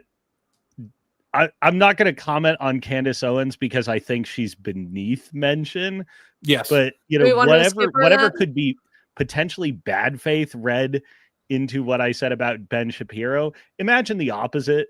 Like, imagine the opposite directional valence times 9/11. Candace Owens is loathsome. Yes. What was that thing I sent you a while back? Like, the thing about anti-Semitism being like a secret society. Yes, yeah. And exposure to the vulgar masses anti-Semites will make even the most committed, like positively Jew-philic. Mm-hmm. Yes, I've went through that myself actually. Yeah. Candace Owens is also just like, I don't know why she's been tolerated by the right-wing movement as long as she has, other than tokenism, if I'm honest. Tokenism and fear, because she's fucking like, I've killed before and I'll kill again. Yeah, she's vicious. She's absolutely vicious. She's a horrendous. All right, so I'm gonna go on about Candace. She's also one of those people, like, I've watched a ton of Joe Rogan. Like, I've no shit watched most of his episodes. She's one of those people who's up there with like Barry Weiss, where I'm like, I watch them on Joe Rogan and I'm like, holy shit, you're actually stupid. You actually genuinely don't have your own thoughts in your own head. You are actually a stupid person. How did you wind up here? You know, this is like finding a Pomeranian wandering free in the Arctic. Like, what are you doing here? Who was so irresponsible as to let you to get to this place? Yeah, I made a tweet yesterday that Luna responded with like confusion, I think, which I was like, I thought this was obvious. That audience capture is actually indistinguishable from demonic possession. I mean, then Candace Owens is like proof. Like, she's straight up audience captured because she's just not mentally able to deal with reality and the online sphere of information. So I think she just gets audience captured. I think she's probably the poster girl for audience capture. She'll do whatever you tell her to do. She tried to be an actress. There's a site that has her listed as like talent. She's like trying to get work. I was like, she's absolutely an actress. She's Hollywood. She'll be whatever you need her to be. I think one of the only few things I know about her is that she likes kale, so that follows. She likes kale. She is. She makes Alex Jones look pretty rational. Yeah, I know. Do we want to skip her? I kind of want to slam her some more, but okay, then go ahead, slam her some more. The floor is yours. Yeah, she will say whatever the hell means. All right, so she combines the sort of low time horizon. Fuck. Am I going to destroy my life? Yeah, fuck it. She is Africa time in terms of the narrative that she spews. She will just change on a dime. Everything, the rent is always coming tomorrow kind of thing, is like the receipts are coming. They're coming. And then it's all ad hominem. It's all emotional. It's all madness. It's actually a peek into pure insanity. The reason why she's a constant crash out. She is a nothing but crash out. She's insane. She's actually like, she needs, I know her husband, I guess her husband is in like English royalty. That's what I've heard. I heard that he's English, and that's about as much as I heard. He needs to help her out, man. This is bad. I wouldn't let my wife do that. I'd be like, okay, sweetheart, we got to take a vacation. We need to just chill. The reason why I don't like anti-Semitism is because it is just a canary in the coal mine. It's usually in our culture and in our context, crazy people just tend to go around it. It's kind of the reason why I'm like, it's the flame upon which all the moths gather, right? So if I'm trying to find moths, I just put the flame out and see where it goes. And usually anti-Semitism is very anti-American, typically because it instantiates an outside villain that is responsible for your downfall. One of the things which I don't think is going to get through to like the English, who I care very deeply about the English people, is that when you identify your oppressor, you need to just forget about it. Because to make yourself into a victim is to make yourself weak. That is the reason why I'm against victimization, is because it tends to make you weak. Even if you are an actual legitimate victim, you can't do that shit. You have to stop doing that. And you have to just pretend that no one's actually oppressing you and just try to rise up with the circumstances given to you. It's one of the reasons why I'm a little bit sympathetic to the Ben Shapiro's of the world, is because they try to give you actionable advice, right? Mm-hmm. They'll try to tell you how to, but like they don't preface it with, it's not your fault, this does suck. They'll just say like, well, you need to work harder and afford a house, okay? There's certain sacrifices you're gonna have to make, blah, blah, blah, blah. My wife's a doctor. But they don't like preface it with like, this game is unfair, right? Yeah. That's what you have to preface it with. I feel bad for the English. Like, the amount of demoralization is insane. But at the same time, it's frustrating because it's sort of like yeah, this sucks. You have problems. Please, for the love of God, do something. Well, the reason why Candace Owens and Ben Shapiro almost deserve each other in my mind a little bit. They aren't, like, in a way, flip sides of a coin, except Candace Owens is like, just, you know what? Actually, I'm going on that. I'm going to stand 10 toes on this. Ben Shapiro's facts don't care about your feelings, and Candace Owens is my feelings don't care about your facts. Straight up. They're just like two sides of the same coin, the yin and the yang. And they are both like instantiating oppressors so that they can then crash out in a continuous manner. Oh Lord, now I'm imagining them together on a show. That would be actually kind of be hilarious. It's kind of fucking awesome, actually. Yeah, why didn't they do that at the Daily Wire? Just getting sit like across from each other, just yell at each other. Ebony and Ivory. Let's move on. I think I made my peace with that one. That's what I wanted to say about Candace Owens. Okay. Jordan Peterson is an American, and he's a Canadian American. Yeah, he's got an American attitude. I think the problem with Jordan Peterson is, well, he disappeared for a long time because he got really sick. Like, he nearly died. And then he went on the benzos. He should have known better, to be honest. Yeah, he kind of lost his brain a little bit, but it's sort of like, well, it's understandable. He was kind of, almost died, was on drugs. He's not well. Yeah. Oh, to go on this comment here from Howley Doodley about Jews, I actually apply the Demore principle to it. Is the reason why you see Jews everywhere is because they got a slight shift in their Gaussian distribution, so you see them on the extremes. That's it. That's the reason why you see Jews everywhere. Yep. It's the Majima Jews everywhere system. They do for everything I said about Ashkenazi mothering sometimes. If you survey American Jews, you will find a widely divergent, non-aligned people who also have a social technology that's like highly compatible with urbanized existence, which modern society rewards immensely. Yes. And they just have a slight shift on the Gaussian distribution, and they just wind up being effective because they have the right idea for a lot of the situations they wind up in. That's just culturally instantiated, but they by and large don't agree with themselves. And they're super fractious and obviously non-cabal like. No, they don't work together. You deal with Jews in a significant amount. They don't like each other. I was like, there's like two Jews in Afghanistan. They both hate each other. It's just funny as shit to me. Like, you're surrounded by enemies and you just cannot stop fighting each other. And if you read the Old Testament, I was gonna say, it's like pretty much the Jews. The reason why one of the arguments I make about like God choosing the Jewish people is like just God likes a challenge. On the Jordan Peterson note, I saw somebody mention and provide a very compelling argument. Is when Jordan Peterson started to shift. Obviously, the benzodiazepine was part of it. Yeah. But the big shift started to occur when he got a talent agency, and he wound up with the same talent agency that most Hollywood people have. Oh Lord. And that's when a lot of his work started shifting and softening.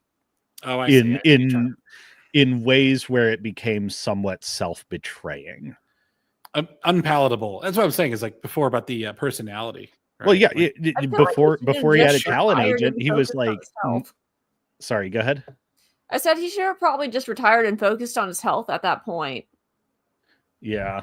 And maybe needing the money. Who knows? Maybe. Who knows? Those Russian like weird those Russian healthcare, man. Who knows how much that cost? That was weird. That's crazy. You pay in loyalty. We don't care about your U.S. petrodollar. Yeah, he took some time off. I think he's also brain damaged. I also heard that like the way he feels is like he has a flu at all times. Yeah. Which is why he's angry. Yeah. And anger makes you stupid, in my opinion. Kind of. Like, you're never smarter because you're angry. That's the reason why like people who actually fight for a living say never fight angry. You're just gonna do a shittier job. That's why most fighters are actually pretty stoic for that reason. Yeah. So, anyways, Megan, or do we want to move on past Jordan Peterson? It's just like he's also. By the way, I guess add one last thing. Jordan Peterson had a use, and that was kind of behind him. A lot of people are one-hit wonders. Like they had a thing they stood 10 toes on. They're not universal philosophers, right? Mm-hmm. They had a thing that they fought against, and it was a great fight. But you can't. It's like you can't live that over and over again forever. I don't think Jordan Peterson falls into that because when he was like younger, quote unquote, in his 40s and 50s, he was very much the universal philosopher type. But I think just lately he's made a bunch of missteps, and it's kind of sad. It would be nice if he actually just went back to the Bible. Honestly, like just go back to what did well. Mm-hmm. Did his talent agency tell him not to do the Bible stuff? That'd be funny. Because he kind of just do a shitload of DMT again. Just roll those dice. Oh my god, I don't know. I do not want to do hallucinogenics or any mind altering drugs for that reason. Because I don't know who's going to come out the other side, and it's probably not going to be great.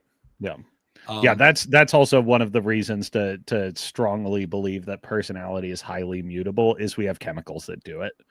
That's true. That's interesting. Megan Kelly. I think her stock dropped a little bit. Did she have a particular crash out? No, I don't think so.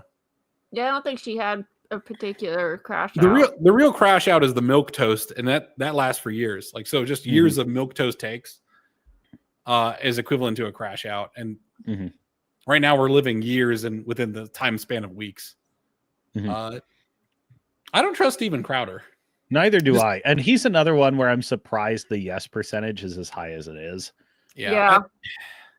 The thing is, Crowder is just a millennial aged boomer, down to like the fuck you, I got mine. Here's my cigar. I'm going to shout at you. And go ahead. And also not common among the boomers, but certainly represents an archetype, the certain manifestation of closeted homosexuality. All right, you're going to need to explain I did hear that. about That's that hilarious. joke quite a bit. Go on. Yeah.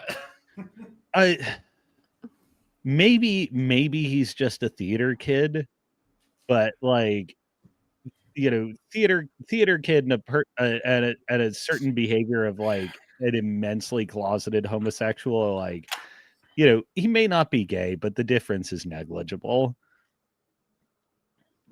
All right, so think about most masculine contemporary Hollywood actor. It's probably like, I'd say Mickey Rourke is up there. You look at his personal life; it's the gayest shit you've ever seen. Like, so the people who portray masculinity are still like way below the spectrum of what would be considered masculine in personal life. You know what I'm saying? The theater kid effect is real. So the people who portray themselves as F on here. Yeah, go ahead. Yeah. Oh, wait, which F? The one that gets you in trouble. I don't know. Can you say there's okay, so there's Pig Latin's always fun, by the way. So you just want to say agate fay. I've said I've said other stuff Pig Latin before. But so you don't need to be gay to be an agate fay. There's a lot of straight agate fays too, by the way. Yeah, exactly. It's an aspect of go ahead, Alex. No, the central part of the agate fayetry is the performative nature of it. It's like in your home by yourself. Do you do this? No, you fucking don't. Yeah. It's performative, and it's also like kind of like a basically hedonistic outlook, which is ultimately self-centered. And I don't know. Maybe I'm just going off vibes here to a certain extent. But people that just okay, I'm the vibe master. Can I jump in? I don't trust you anymore. Yeah, you're the vibe master. Go for it. Hooray for ovaries. Anyway, the thing about Crowder that always kind of gets me is that like he tries to pretend to be masculine. He doesn't exude masculinity. Like he doesn't have that stoic attitude. It's like it's performative masculinity of I'm going to work out and I'm going to do all these things to prove I'm masculine. But then it's like the undercover video comes out and then he acts like a little bitch to his wife who's pregnant. And it's also stuff like being that. Or it's like he is very like mentally insecure and it's obvious. Mm-hmm. If you are rich and you're angry, you are a bitch. Yeah. If you're rich, why does anything bother you? What's wrong with you? There's also Ben Shapiro, same reason. There's a strong correlation here, actually, I think, with authenticity versus inauthenticity. Mm-hmm. Yeah. And, agate phase are rarely authentic. No, they're not. But that's, I think, what's ultimately setting me off is just he comes off as hugely inauthentic.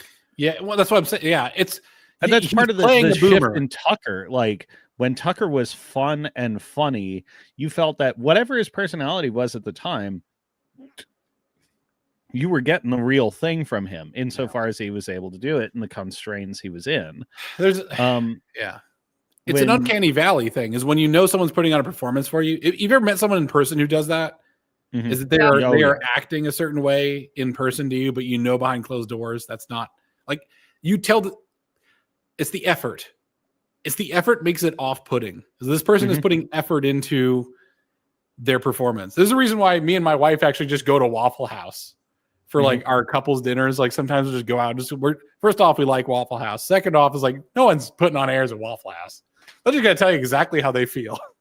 Is 3 a show? Are you going there after hours? Oh, was that my after show? No, I was talking about. Like, remember the one show of the group that came in and threw a chair at the one waitress? Oh, at Waffle House. That's so real. I love it. I know. That'd be so funny if there was just like a podcast that just happened in a Waffle House and just like at 3 a.m. This is what we talk about. There's if you drive down University from my house, there's proof that the world is actually low key an MMO. Because you have a Circle K directly across the street from a Waffle House. Okay. And it's that was very thoughtful of them. They put the respawn point right next to the PvP zone. That's so funny. That's so funny.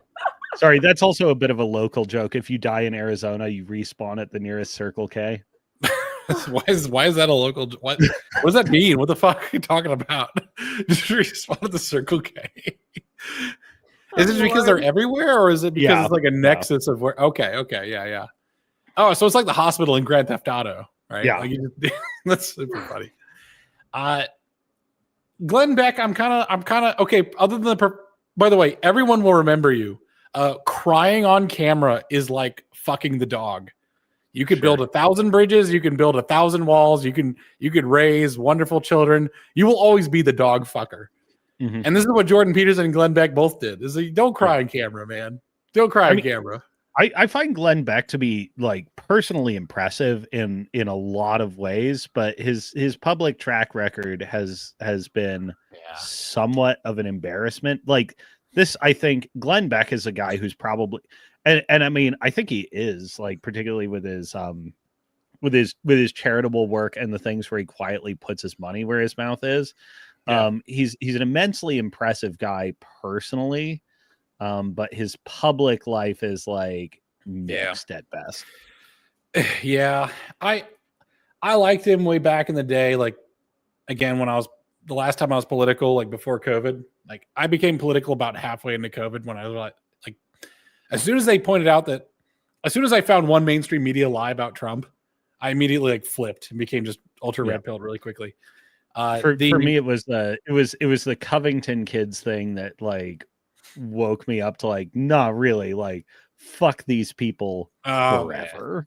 Man. Oh wow, how did I end up turning first? What was yours?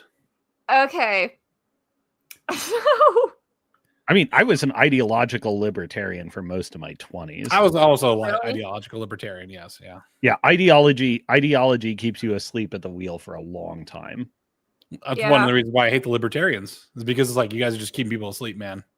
Yeah. So, all right, Luna, go on. What's your red pill moment? Let's do it.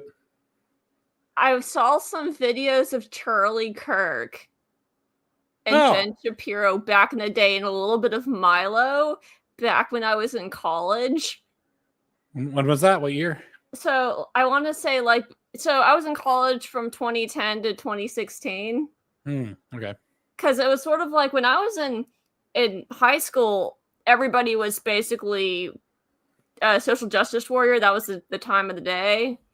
And then I remember like when first Carl Benjamin came out and was doing the Gamergate. So it's around Gamergate that I sort of became more political, but it wasn't exactly Carl himself, like, because I wasn't really watching his videos, I was watching other videos. Okay. By the way, this is a hot take I have. I think if you were like, am I stupid for thinking this? Tell me in the chat and tell me co-host here. I feel like if you were like way into Trump in the 2016 election, I kind of don't see that as like a great thing. I wasn't like, big on Trump. I thought it was hilarious. Yeah, I thought it was hilarious. Like he got elected, and I remember I went to a really bougie ass like pizza place where they call it flatbread, up in Hunt Valley, Maryland. There's another bougie is the bougiest place north of Baltimore, and I just remember just thinking it was funny. Yeah, I voted for Hillary Clinton, but that's just because she was on the thing, and I was like, I'm in Maryland. It doesn't fucking matter who I vote for. She's gonna get the whatever. So I was like, I didn't vote for take it seriously, but I didn't take it seriously, and I was not very political back then, right? I was very just like mainlined, and the thing about being mainlined is that being a normie is that you are asleep. So I don't like, but the people who are like way into it, the people I know who really liked Milo back in the day were just like kind of the office asshole. Yeah, and I was like, yeah, I did not tell people. That was my perception. I used to watch. I did agree with this. I did agree with his views on feminism, though. Actually, what? I did agree with his views on feminism, though. I was like, he's like, feminism is a cancer, and I was like, well, even as a normie, I'm like, yeah. So demonstrably, this is terrible. I mean, it depends on what their conduct was in supporting Trump, because like, it was a great call. It was a really good call. Like, if somebody has the office jackass reaction, or if somebody has the Peter Thiel reaction, it's like that's really the determinant of whether it was whether it was a black mark or not. Right, exactly. And the problem is that Trump also publicly had not the best backers early on, which would put you off. Anyways. Oh yeah, numbers. What did you buy? I haven't told my wife this, but I bought a Beretta. No, is it a Beretta? A300 Patrol semi-auto shotgun. It was on sale for $800. Yeah, that's like $300 cheaper than it normally is. Yeah. It's a surprise. All the kids. Yeah, that is a Beretta. Yeah, look at that. Yeah. It's a fantastic semi-auto. It's only one better is the was it 1703? I forget the name of the shotgun. It was like $1,600 shotgun. And if you talk to me about like the M4, I think that's the Marine Corps shotgun. I'm not buying that. That's like thousands of dollars. Fuck that noise. I'm a sub $1,000 gun guy. I want the Zion 15 next. Mil spec parts, very good performance, reviews really well. About $900. It's like I don't need it should be a Taurus shot. Oh God, the Fuds. Yeah, the Fuds. But by the way, the Boomers are lol cows now. It's I love it. I never liked the Boomers, and I had to be the Boomer whisperer. Because it's like I understood how important the tribal knowledge they had was, and I just endured the most horrendous abuse at the hands of Boomers. And my life goal has been to give their knowledge away for free, just as a fuck you, just as a pure fuck you. I am Elaine from the Soup Nazi episode. I'm just giving that right, like. No, you don't have to earn this knowledge. It's just for free. Then I found out that people don't actually want knowledge, and I was like, I got very black-pilled about it. Anyways, yes, Charlie. Okay, Charlie. Well, the hell, Charlie Kirk is now 100%. It's amazing it was that low back then. Yep. Well, it's also because people like, and I think all of us are guilty of this, except for maybe Luna. Is a lot of people just ignored Charlie as the goofy guy. Yes, we did. He had a weird smile. He had a weird looking head. Yeah, weird looking head, weird smile. He definitely has English peasant face, although it's a type you usually see on English women. It's not as common on English men. Somebody put Charlie Kirk's face onto a bunch of women's bodies, and I can't unsee it. Oh Lord, it was really bad. I'm going to show everybody. I'm going to look it up on my other tab. But yes, that's the reason why Charlie Kirk hit. Also, it's to me evidence that America is a very selfish nation because the catchphrase was, "I am Charlie Kirk," or "Charlie Kirk was me," because we have to make it like personal, as in we are that thing before we care. Benign Number Station, your avatar is also literally me. You know what I mean? Mm-hmm. All right. So, Charlie Kirk. I would honestly recommend that everybody out there go and watch his Tucker Carlson interview, the last one he did. It's really clear. This guy is super thoughtful and he was very smart. Doing an I think genuinely, and it's a shame we didn't realize it until he was gone, that this guy was genuinely the smartest person on the right. I have a controversial opinion, as I usually do. What? TPUSA, I think, is going to fall apart without him there. Possibly. I mean, I think I'm gonna do my Ben Shapiro thing and just shit on everyone who's less successful and younger than me. Like the Zoomers right now are not acquitting themselves well because they're inheriting TPUSA and they're just making a fucking mockery of it. It's just absolute dog shit, and it's like pretty obvious that whether it was Groypers or like Groypers sympathetics, I was like, you cannot be like an online edgy boy. I know everybody got groomed to be an online edgy boy, but that's not a way to run a political movement. And it's not going to end well. So, and this is a serious, like, you've put the kid who like shreds on his guitar in the lunchroom and now put him on a concert stage and you realize how dog shit he is at what he's doing. Right.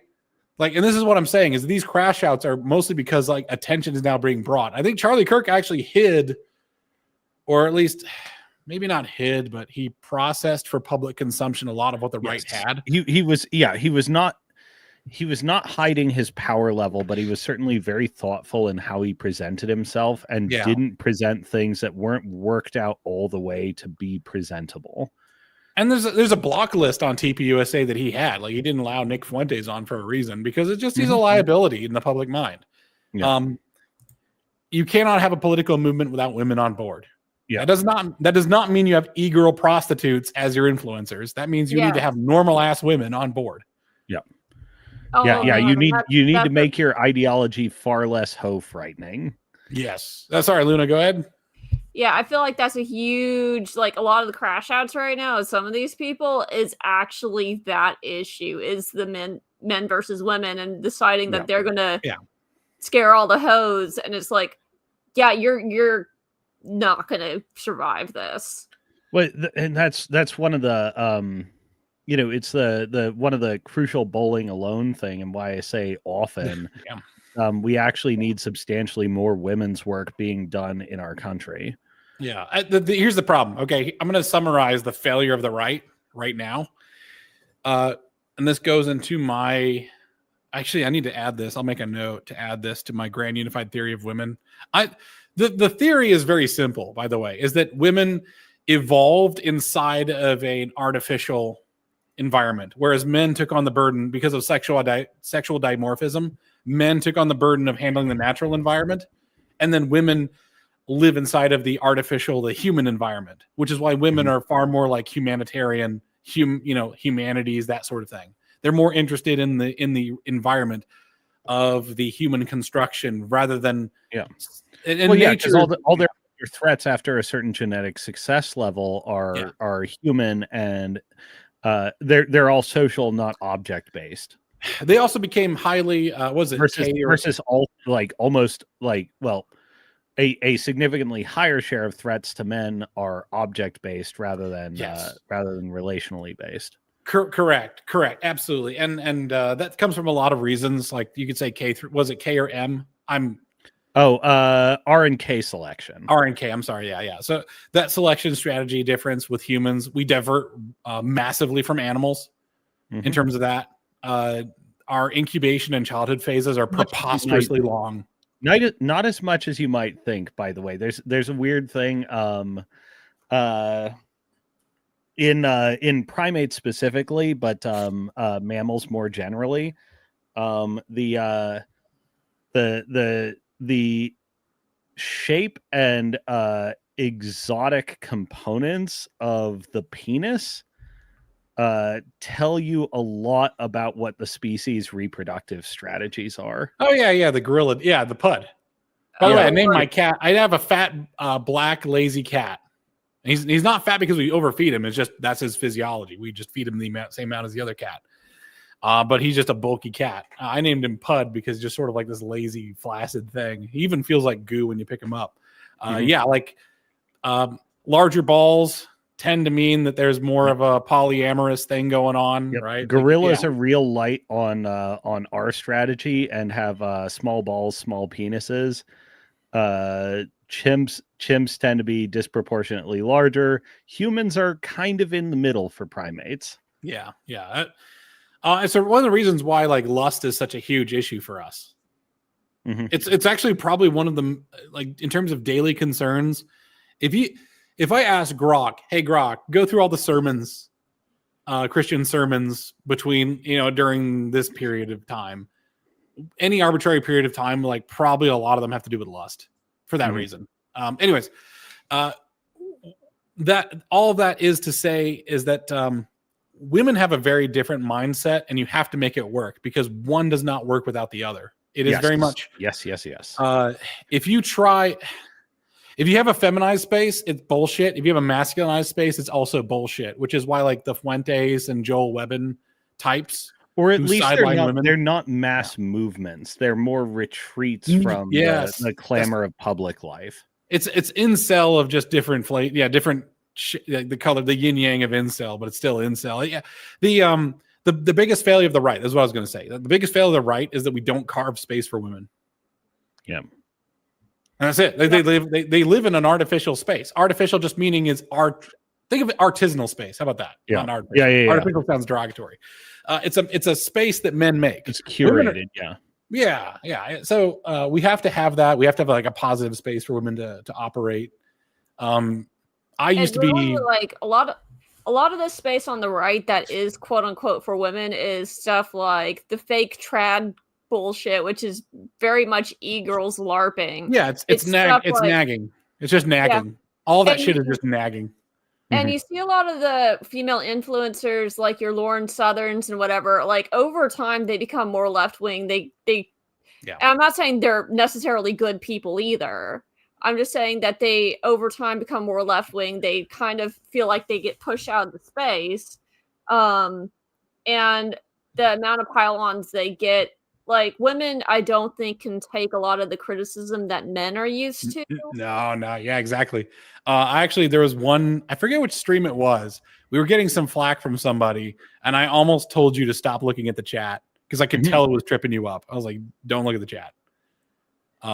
It was this probably was like the early Men Are Speaking when I used to have Lindsay Crow on. She also got tripped up by the chat because someone was just razzing because I said red pill was bullshit. I tend to be early, but just like not very effective in a lot of these things because I said red pill was bullshit like 2 years ago because it's just a victim. It's just a victim thing. It's actually very emasculine. The red pill movement and it ended up turning out that way. Speaking of Crashouts, Andrew Wilson, did you see that shit? No, I didn't. No, I've been off in another world, which has like been a blissful reprieve for me, actually. I know. Okay, we gotta drag you back into the hellscape. We're sorry. Oh my god, I'm entering the competitive off season, and I was just laying in bed thinking this morning, like, fuck, I'm gonna spend more time on Twitter, and that's gonna suck. Yeah. Okay, so let's get started with this. All right, that's Joel Webbin. We'll get on that in a little bit. Shit, where'd I put it? By the way, bookmarks is not sorted chronologically from when you bookmark stuff. It's sorted arbitrarily. God, that's painful. It sucks. I can't fucking find shit. Dude, that's a Jack Dorsey like lazy ass daycare like philosophy that just has not been excised yet. How have they not how is it organized then? If it's not in the chronological order. So people in Silicon Valley are if you look at Silicon Valley and think they must like everyone working in those tech companies must be so smart. Yeah, they're probably going to have more outliers than is standard. But, if you're a person of, you know, reasonable capacity, nothing will be more disillusioning than meeting tech workers and being like, holy shit, these people are way dumber than I thought they were. They may still be smart, but they're far less intelligent than they're being given credit for being. I'm so like angry about the bookmarks thing. I actually forgot what I was looking for. Crash Out of Andrew Wilson. Andrew Wilson Crash Out. Did I put him under a different bookmarks folder? Maybe I might have done that. I don't even know who Andrew Wilson is. All right. So anyways, Andrew Wilson puts himself out as being like a trad, red pill, debate bro, late to the party. I think the debate bro stuff is over, by the way. I mean, who agrees with that? Debate bro. I don't give a shit about the debates anymore. Especially if it's just like, I got a gotcha on him. Like, I don't care. Anyways, he's on this cast. There's a lesbian, presumably liberal, opposite of him. He's supposed to thrash her. She brings up that his wife, like Andrew Wilson, this trad, red-pilled debate bro, his wife has like 3 different children from 3 different baby daddies, is the way she phrases it. Which is like, okay, it's fine. Like, I don't mind that, by the way. Okay, like families are families. Families are all fucked up, okay? And not in that like X videos type of way fucked up, but like families are always pretty bad. Shit's Except bad. for Cosmo's apparently. Cosmo apparently had the glowing family. Yeah, but I totally agree with you. Yeah. It's like, yeah, families tend to be pretty bad, okay? Yeah. So I'm okay with that. I don't mind that she brought that up. In fact, if Andrew Wilson just sat there silently and crossed his arm and just looked at her, I'd say that's okay. The problem is he kirked out. He lost his shit. Andrew Wilson. Maybe I didn't bookmark it. I might have just notificationed it. Shit. I'll have to find it. I will try to find it here, but like he had a crash out. In other words, he just threw an absolute tantrum. He just called him a he just basically said that she was a lesbian over and over again. Like lesbians, by the way, are not insulted by calling them lesbians. They don't give a shit. I'll find it offline. I apologize. But it's the most embarrassing man tantrum that you've seen, is the way I'm going to put it. Okay. Mm-hmm. And yeah, it was a crash out, and it's going to haunt him forever, because once the internet finds out what makes you mad, that's all it can do. The internet is spiritually a toddler. And as soon as it finds a way that it can get a response from you, it's going to keep doing that. Yeah. Now, if you're a good parent, a toddler is inquisitive. It's going to have a good interaction with you. But if it finds out that it can make you mad, it'll do that. If it finds out it can make you laugh, it'll do that. Yeah, debates have been gay for like 6 years. I actually agree with that very heartily. Is like, at some point, like, debating is just. This is part of my rules for radicals video that I had just after the Butler shooting. Is that like, the left has a point about platforming, and to debate someone is to give them credence that it's worthy of debate. That's why Cosma bowed out of the Candace Owens thing, is because he thinks that she's below discussing. I don't disagree with that.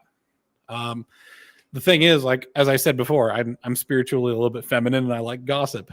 Mm-hmm. So that's what I'm going to talk about it. One of the best pieces of parenting advice: your kids have a complex about you, no matter what you do. So don't become someone you dislike. Exactly. Yeah. Andrew has had a few crash. Interesting. I watched some of his debate through VTuber, and he was winning, but you crash out and you lose. Yes. If the fastest way to lose a debate is to get emotional. The best way to win a debate is just be curious, inquisitive, and authentic. Yes. So this Christian nationalism stuff has been trying to spread around. I will try and bring it up. Here we go. This is another crash out. So we've had the H-1B crash out. We've had the Epstein crash outs. And now you're having the Fuentes crash outs. Yep. Is Fuentes even a Christian? I wouldn't really classify him as one, as far as I know.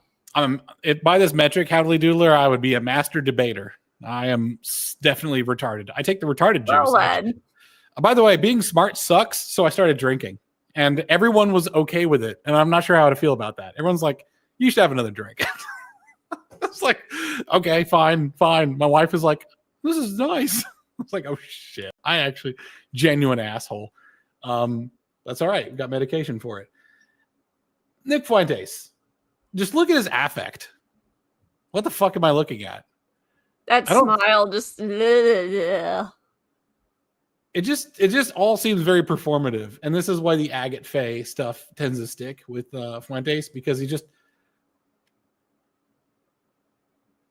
I don't know if I would call it like the mouth wide open rule, but if you start to open your mouth quite a bit, it tends to tell me that it's a performance. Like if you're going to open your mouth very wide, it's because you are doing oratory or you're doing singing or something like that. It's performative. It also tells me that you're overly emotional. Yes, you heard it here first, folks. Cosma said this to me in DMs. I think someone probably sexually assaulted Fuentes. This is not my opinion. Although I'm now, I agree with Cosma here. Cosma brought this forward. I've never heard anyone say that, but this guy looked groomed as shit. Yeah, now I'm starting to worry about all those gay men groups in the conservative movement they keep talking about. Also, this guy just looked. By the way, this is like the Wario. Fuentes is just the Wario version of Review Bra. You know, you ever seen that one? The weekly, the report of the week. Nope. He just reviews fast food. Never hurt this man. I love this man. He just reviews fast food. Look, he didn't like the Taco Bell. He didn't like whatever the fuck this is. His day is ruined. Aww. And my disappointment is immeasurable. I'm slotting in just that I for looked at him and I thought that was a chick. I'm slotting in just for a second because Fuentes is lower down the list, I think, much lower. No, Review Ball's great. He's a Chad. He's the horseshoe Chad. He is so on the side of like non-man. But the thing is, like, he stands on business. Like Review Ball, like, yeah. Sorry. Oh, just to say on the Fuentes thing, it hit me this morning when I was just like sitting there thinking, like, I forget it was totally orthogonal to this, but it just hit me like, holy shit. You know, the people who have been like sexually assaulted in show business, and it brings about this huge personality change and like some very odd behaviors, like something orthogonal just clicked for me, like, holy shit, who sexually assaulted Nick Fuentes? Yeah, actually, that's an interesting point because we know, like, you know, he opened up about some stuff about Ben Shapiro being a shit to him. But like, oh, that's not nice. Somebody graped this guy. Oh Lord. We need to have a grape expert on here sometime. Like, is there a grape physiognomy? Is there like, because we were talking about, okay, so I have this pretend thing where I say like the lips will tell you about someone's like inner self. Cosma brought up actual non-bullshit where it's like your eyes, like how you carry your eyes around you. And I think you said that people, you didn't use the word gullible, but it was something similar to that. I forget the word. People who aren't skeptical. This was watching a body language expert, and they're sometimes BS-ish, but it's about the muscle use around your eyes and essentially which ones get hypertrophied or never really develop. And your lower eyelids, like essentially when you do squints, betrays a certain level of mental state. Wait, so if I do a squint right now, could you like read my mental? Yeah. I'm not a body language expert, but I mean, you definitely have like stronger lower eyelids that have seen more use than a lot of people who tend to be easily pulled into things. Actually, we should look at Candace Owens' eyes, like break out the close up, do a pixel by pixel analysis. All right. I mean, and by the way, you got to do a candid shot. You cannot do bull shots. Here's the problem. Ladies use makeup, and makeup is lying, and they can make themselves appear younger, older, whatever they want to do. Why does this look like an alien to me? Am I racist? All right, that's not a good enough resolution. We need a better resolution. Shit. Britain. There's something really uncanny about a lot of these, but that might just be because that's the still. All right. Resolution's dog shit. Can you make anything of this? Oh. That's what I'm saying. Is like, I even think that those, by the way, she might be a fairly credulous person. To me, there's a look of deep despair inside of that. Oh, a little bit. Her eyes are kind of scary, not gonna lie. Yeah, let me look at any of these photos. Man, there's a lot of despair. There's a lot of despair in these eyes. Like whose head you would not enjoy being in for 5 minutes. Like if somebody, offered you $1,000 to live with this person's stream of consciousness for an hour, she's one of the ones where I'm like, oh, $1,000 is a good chunk of change, but I don't know if I would. She could have been the next Oprah too. She could have been the next Oprah. Whether that's a good thing or a bad thing, but yeah, but Oprah's like objectively pretty smart, and Candace seems like a dimmy. Oh, that's the difference. That's the difference. Yeah, let me the dimmy. Let me use that. I'm sorry, what's that, Luna? She didn't look like she had makeup in the one photo, but which one?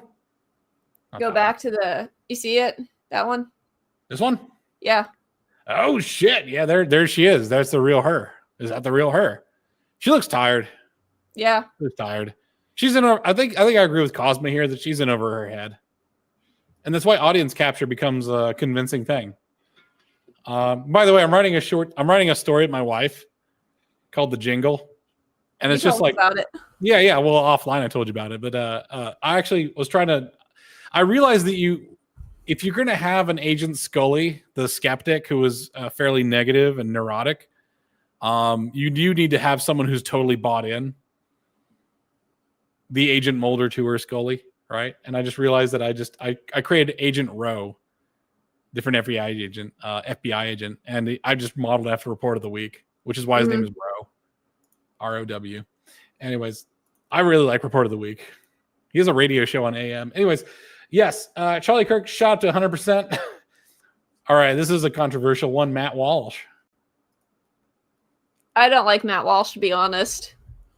All right, tell us with your vibe. You're like the truffle pig for vibes. And I know I just compared you to a pig. I apologize. But I don't have a better analogy. I look like one. It's okay. Come on. Wait. I like to compare myself to Miss Piggy. It's hilarious. Or do you? By the way, I've seen Luna. I've actually seen what Luna looks like. She is not a Miss Piggy. She is the opposite. In fact, I think you need to. I have the impulse to feed you. Honestly, I think I do weigh roughly 100 pounds, and I'm 5'7". Oh so yeah. The thing that's Matt Walsh has had a number of crash outs since August 15th. Yeah. How did he not? He has like stealth crash outs though. He's like he doesn't feed into them. He can't keep getting away with it. I know. Well, the thing is, okay. But also the thing is, he's 5% more credible than Charlie Kirk, which is like, oh God. Yeah. I definitely. Oh, that is true. Holy shit. I don't think that's true anymore. I think. The people realized the goofy guy was actually really serious. Yeah, and they figured out that the serious guy is actually a fucking pussy. Yeah, I never liked Matt Walsh. I don't know why. I just vibe check him. Vibe check. Just seemed inauthentic and just like you're really grinding just to listen to. Like I don't like you. Which is if you've also listened to any of his like older radio stuff, he's not that insightful. Really? Yeah. I feel like you and I, if we had a radio show, would be a lot of fun. It would force me to read more books, which, by the way, this is already done. I've not fucking had a good time of it. I am the one who suggested Frankenstein, though, so that's my fault. Look, Frankenstein, while we all didn't like it, was, I feel like, a valuable object lesson. Yeah, no, it was. By the way, I used to be extremely literate, and then I said, you know what? I'm going to read Moby Dick. And I was like, done. I'm done. I crashed out. I crashed out so hard. I was like, I'll never fucking. It was my was it Fountainhead? Oh, fair enough. Yeah, I mean, Ayn Rand is. I'm still not a giant fan of Ayn Rand. Ayn Rand is such a mixed bag. I gotta say, like, I tried. We should do an Ayn Rand show. I tried reading Moby Dick as. In my 10s, in my teens, in my 20s. And every time I was like, this book fucking bounced off. I'm like, this fucking sucks. Because I started reading it again in my 30s. I'm like, holy shit, this is one of the most fire novels that has ever been written. Really? Like, I finally got old enough to appreciate it. And you just have to be like what I was saying for being along for the ride in somebody else's head. You just got to accept you're along for the ride in a stream of consciousness, but it's like the most like you would pay money to ride in somebody else's head for this. Oh, I see what you're saying. Okay. Yeah, that does make sense. And that's kind of why you read someone's book. Mm-hmm. And to be honest, I bought a lot of books during the red pill phase, red pilled. I bought Andy No's book. I bought 2 Jordan Peterson books.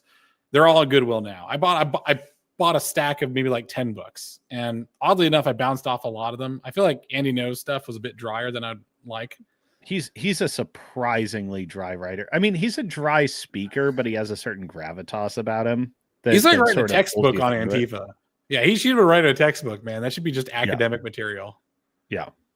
Because the thing is, if he followed the life of a few Antifa people, like early life and like how they got here and what they've done, a little bit like you'd write a book about Jeffrey Dahmer. Like you wouldn't just talk about what he did. Anyway, Anyways, Tim Pool to me, we already shat on him. I mean, I feel like this is an accurate trustworthiness rating. Yeah, I approve. Luna, what do you think? Yeah. This one surprised me, by the way. The really? Benny Johnson Did one.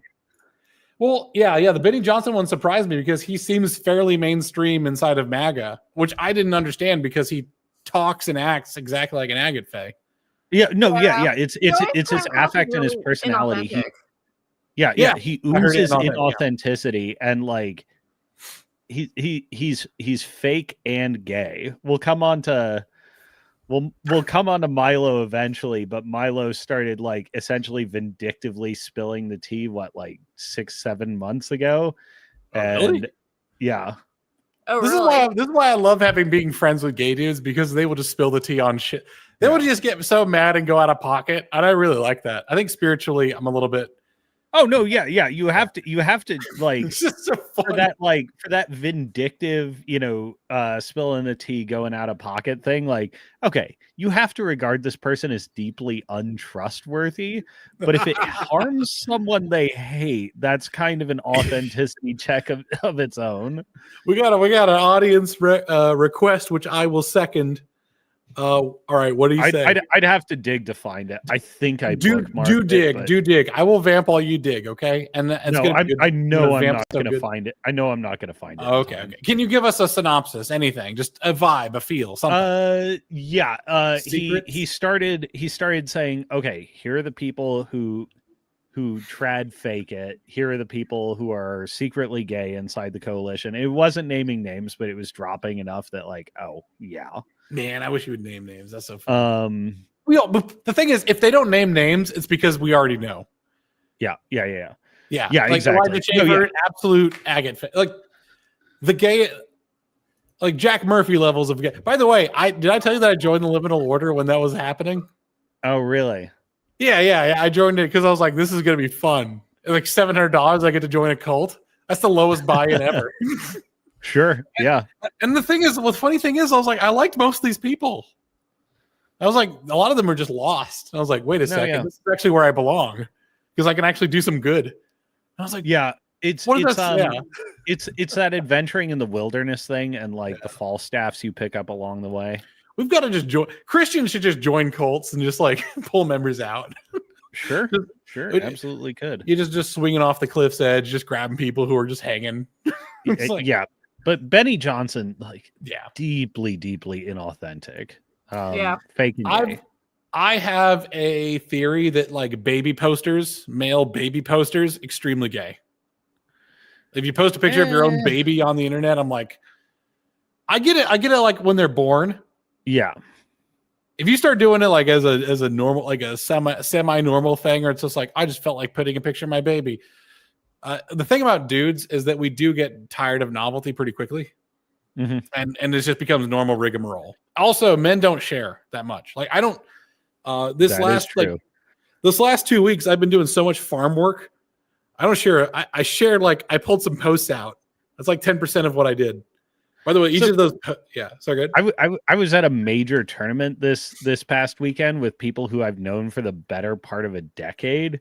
And like, I had a number of people say to me, like, we've known each other all this time, and I actually don't know anything about you. Yeah. That'd be so. I'd be the kind of person who'd be drunk at one of those meets. Is like, listen, I don't actually know any of your fucking names.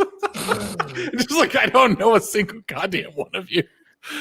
We've refined it to an etiquette. Like when you call when you're like, hey dude, how's it going? It's like that subtle code for like, I remember you.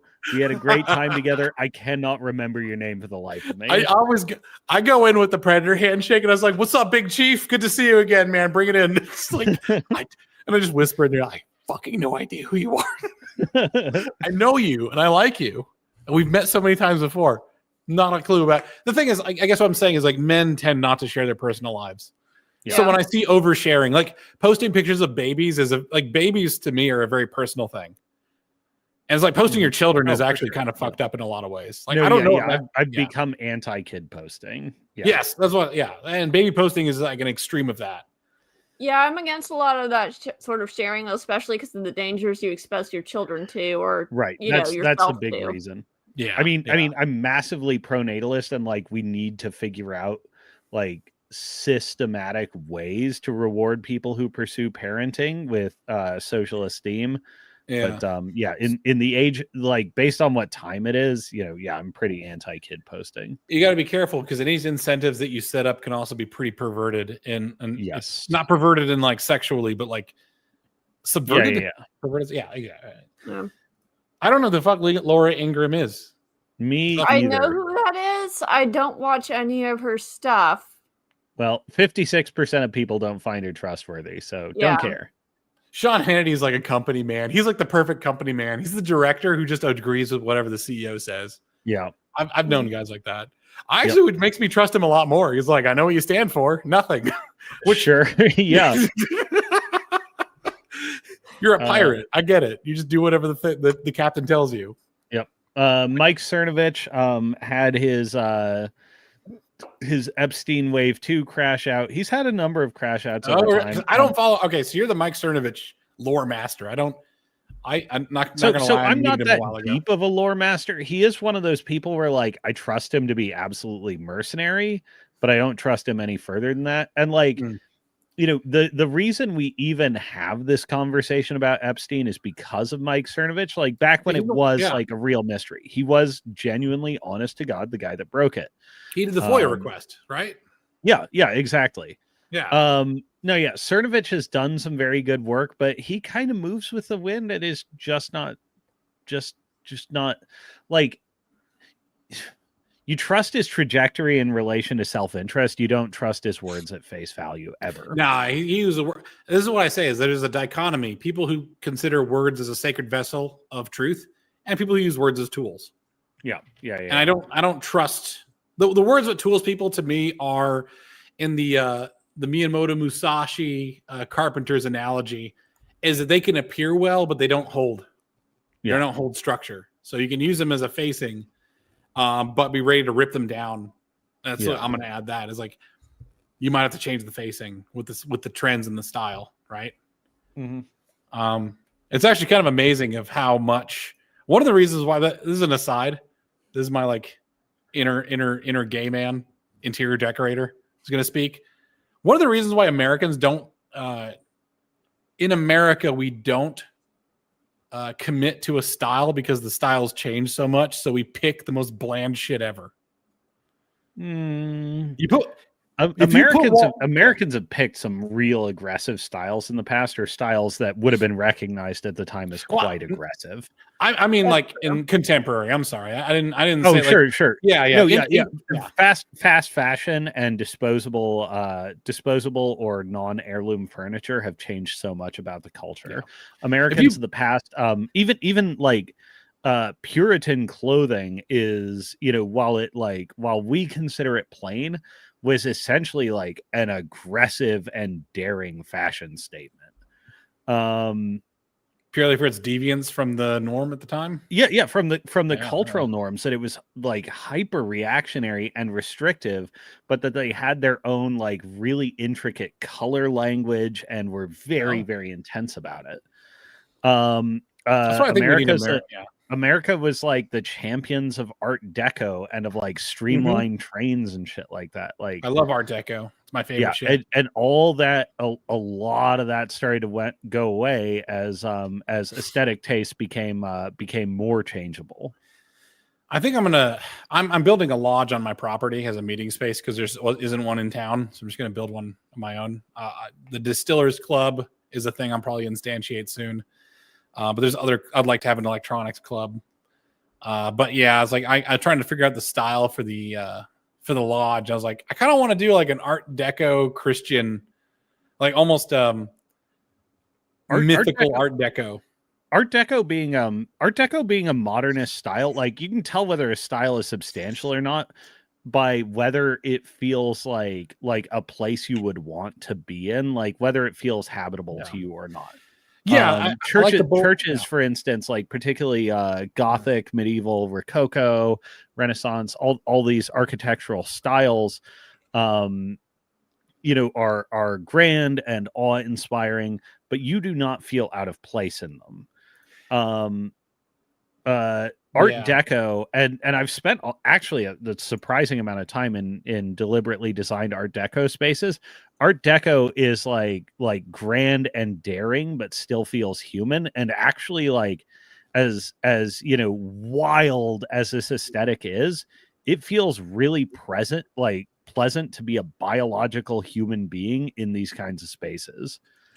Art Deco is a, even for being modernist, is a bold and daring place for humans, and that's not true of most postmodern styles. It's also part of Art Deco is it also co-opts nature fairly often. Like these are natural things. Which, by the way, looking at this right now, I actually think you could make a Lovecraftian Art Deco. Ironically, I actually kind of feel like Art Nouveau, sort of the next iteration on this theming. Art Nouveau environments, and you find them everywhere in the south of Spain, by the way. Art Nouveau environments, for how much more they take inspiration from organic forms, feel kind of fake in a way that Art Deco doesn't. Yeah. You know what? We should do a decoration and architecture podcast at some point as like one of these. So Thursdays are the casual. We're going to open up shows on Sunday where it's like someone has a PowerPoint, someone has a script, or not a script, but like a bullet, and everyone kind of just sort of shuts up, and it's like a class, right? So if Alex Cosma is going to lead a class, I'm going to lead a class, Luna's going to lead a class, and we're going to discuss a topic.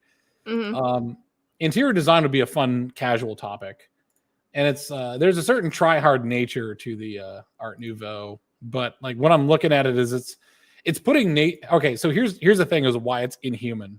Just looking at it right now, it is stuffing nature into every corner, into places where it may not belong. And this is why I kind of like Art Deco, is because Art Deco is allowing a space. You know the one midget fellow, that short fellow that shouted at that street saxophone player? You ever seen that video on YouTube? All right, let me pull him up. Oh my gosh, I can't believe I'm pulling up this video. Also, you're gonna see my like raw YouTube feed, so judge me. Oh boy. I'm just gonna put up saxophone player being shouted at. I don't know what to call it. Oh, it's all right. Damn. Okay. Small angry man yells at trumpet player in New York. So this small man is gonna just berate a street saxophone player. Can you hear it? I know it's on mute on your player. How's that? No, you go. Can you hear it? Yeah. Yep. Okay. Get the fuck out of my name. Look at the posture on that guy. Yeah. He told him to get out. You know, artist, you suck. You're a mediocre piece of shit. You can't. He's a mediocre piece of shit. You suck. I've been playing 41 years. You suck. I'm a left-handed guitarist. You suck. So he berates him like that for a while. Who the hell do you think you are? Who the hell do you think you are? You any kind of artist? Anybody know who you are? Maybe everybody else wants to enjoy the peace and quiet. This is one of the most important places in all of North America. Who are you? Who are you? You miserable, presumptuous, no talent. You're no artist. An artist respects the silence. It serves as the foundation of creativity. An artist respects the silence that serves as the foundation of creativity. When I look at Art Nouveau, this is loud as fuck. Yeah. This is some loud ass shit. Here's Art Deco. It's quiet. Also, it allows you to I just be. gotta say that manlet king is the proud the proud enforcer of civilizational standards. He should walk away with his head held as high as he can. Oh, he goes on an interview later on where someone showed him the footage. He's like, "Yeah, I said that," and the interview was like sympathetic to. I was like, "Yeah, actually, I kind of understand." And get rid of these people. You say, "Yeah, all right." He goes on. You obviously don't have the talent. You don't have enough respect for yourself or other people, or what it is to express yourself. In music or any other form of creativity. And I'm an NYU film school graduate, sucker, and the School of Visual Arts, and the Academy of Art University in San Francisco. You suck. You have no talent. If you really had talent, go practice and then get yourself a gig instead of ruining the end of the day for everybody down here. You disgrace. Bad art is a net negative, by the way. I will. The struggle of an artist, which, by the way, you are a paperclip maker. I'm sorry if you focus on art that much. But sometimes your paperclips are amazing. Okay. But the thing is, an artist is dog shit until he's amazing. There's no in between. So it's a very frustrating field. So if you're in music and art, you're gonna have a personality disorder. You're gonna be just an unpleasant person most of the time, unless you just approached it like a thing that you're passionate about.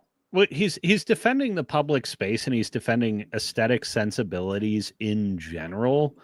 Like, yeah, there may be, like, given his educational background, there's some paperclip maximizing, but this guy knows what makes public space cohesive and actually serves its community. If you are called by God to pursue your art and you do it for his glory, and like you are doing it to enrich his creation, and when it's time to enrich his creation, and when it's time not to subject everybody else to your B-roll, as it were. Yeah, exactly. I mean, so I finished George Washington Returns, but it was like as a digression from de Tocqueville's Democracy in America. Because I was reading Democracy in America, and it's like, okay, I have to qualify my understanding of a French observer's perspective. De Tocqueville said things that I think are fucking wacky, but I'm like, okay, I need to re-immerse myself in the pre-constitutional period to really understand sort of the observational context with which de Tocqueville is finding Americans at this very specific time. One of the things he finds at the time is that the central government is remarkably non-present in day-to-day life. And that's essentially because local government works everywhere. Yeah. And it works everywhere because everybody has extremely strong civic spirit. Yes. Yeah. Everyone has a very extreme concern for the life of the community. And when I see a guy like that, like actually doing that and arguing it the way he does, I'm like, fucking right on, man. Yeah. Like, you're the kind of American de Tocqueville was describing and praising as whose character makes this country possible. I mean, yeah, you know what? An American is an individualist who understands his effect on the collective. Yes. And conscious, and and we might like give HOAs lots of crap, right? Like someone might argue that this is like an HOA of music, but it's like the HOAs are actually kind of important because their collective is mindful of the collective. Yeah. Karen has become a bit of a slur, but everybody ultimately must admit that the Karen is an indispensable social function. And this is what I'm talking about. You can't have a workable high social technology civilization without Karens. You need them. And actually, it's funny because Knowles made a post. He was being controversial, but I'm just going to put up Michael Knowles. Michael Knowles. I just noticed that Knowles wasn't on that list, was it? I don't think he was. I'm scrolling through it. As an aside, Chris Rufo's sitting at 54.5. Rufo had his own micro crash out while you look for Knowles, where he posted this almost certainly fake story about finding Nazi stamps inside a record and then like turning it over to a Holocaust survivor. It's like, you don't make that fucking shit up. Yeah. I think Knowles is pretty all right too, by the way. So I found it. It's just Knowles saying, I love HOAs and I hate the absence of HOAs. His prerogative. Which, by the way, of all the Daily Wire people, including Jordan Peterson post joining, Knowles is the one I probably respect the most. I think so too. He's consistent. He's a papist, right? Which is just a rude way of saying he's a Catholic, but he stands by it. Even if you think he's wrong, like the candor for defending his position is typically admirable. Yes, there's nothing wrong with being a papist. And he doesn't ever do so in a that I have seen in a dishonest way. What do you think about Clavin? I'm less keen on. Yeah, for some reason I'm less keen on it too. But Knowles seems hip enough to understand. This is what you need to have authenticity. You have to have understanding, right? Yeah. And I think So this is my broccoli here. We're seeing how the sausage is made. It's made without PNGs. It's just PNGs bad. I love the art of just shit content. You could just name this podcast The Shit Show and I'd be happy with it. Maybe I should just rename it. I said Milk and Cigarettes because it's very evocative of pretty much. It's like Milk and Cigarettes is the Noah position of civilization of like, unfortunately, it's like, I've got mine and God just told me to get the fuck out of here. It's like, I'm just going to burn it all down. He's Noah the first boomer, maybe. Check your DMs. I got an apropos one that I was able to find in time. Oh my God. How many did you send me when we were out? Okay. I got this other one here. He thought knowledge would help him act. Yes. I am actually a knowledge hater. Atheists who claim to only rely on information for knowledge. Math. I don't understand that one. You mean like analytical versus empirical? Math is definitely a science, and at no point does it rely on empirical information. It is purely theoretical. It starts out with it starts in observation, but mathematics as a discipline is entirely an abstraction with no empirical reference point. Mathematics is an amazing miracle of discovery / invention because it maps so well to reality while also having no tether to reality. Yeah, it's based in intuition and it's a science of pure abstraction. Yeah, which is, I think, to me is just like humans just can only operate. You lied to me. I trusted you for PNG science. Oh man! By the way, my phone has a better AI or whatever it is to clip out stuff in the foreground.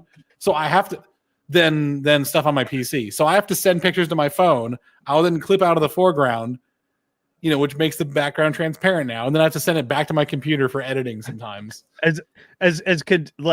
I can't wait for the slang when I'm in my 60s, because whatever we say boomer for, I want to hear what they call us millennials. Retards. I'm so excited for it. I know. I'm so down for being out of touch.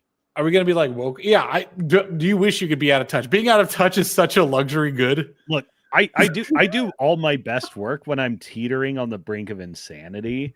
Like being out of touch is just an acknowledgement that it's okay for you to be crazy full time. Yeah, you know what? Yeah, fuck the grass. Touch your own grass. I don't give a shit. You want to come here? I'm smoking the grass. That's what I'm doing. Fuck you. He spelled O'Keefe wrong. That's really funny. Dave Rubin's at Dave Rubin's. Yeah, Dave Rubin's like, he's your normies conservative. Like once you like scratch the surface, it's like look up the just search Freedom Tunes, I agree. Oh, I know this one. Oh dear. Oh, Seamus. Oh dear. He delivered, and this was friendly at the time, but he delivered the 100% kill shot to Dave Rubin years ago. Which one of these is it? Is it one of these it? Let me blow it up It was to Jordan Peterson and Dave Rubin, I think. Was the let me find it. You want me to search it on YouTube? You want me to search it on YouTube? Yeah, I think so. Let me just go ahead and favorite this guy's video because it's fucking awesome. I need to keep that video assets. There we go. You saw that you saw a Gangs of New York green screen on there.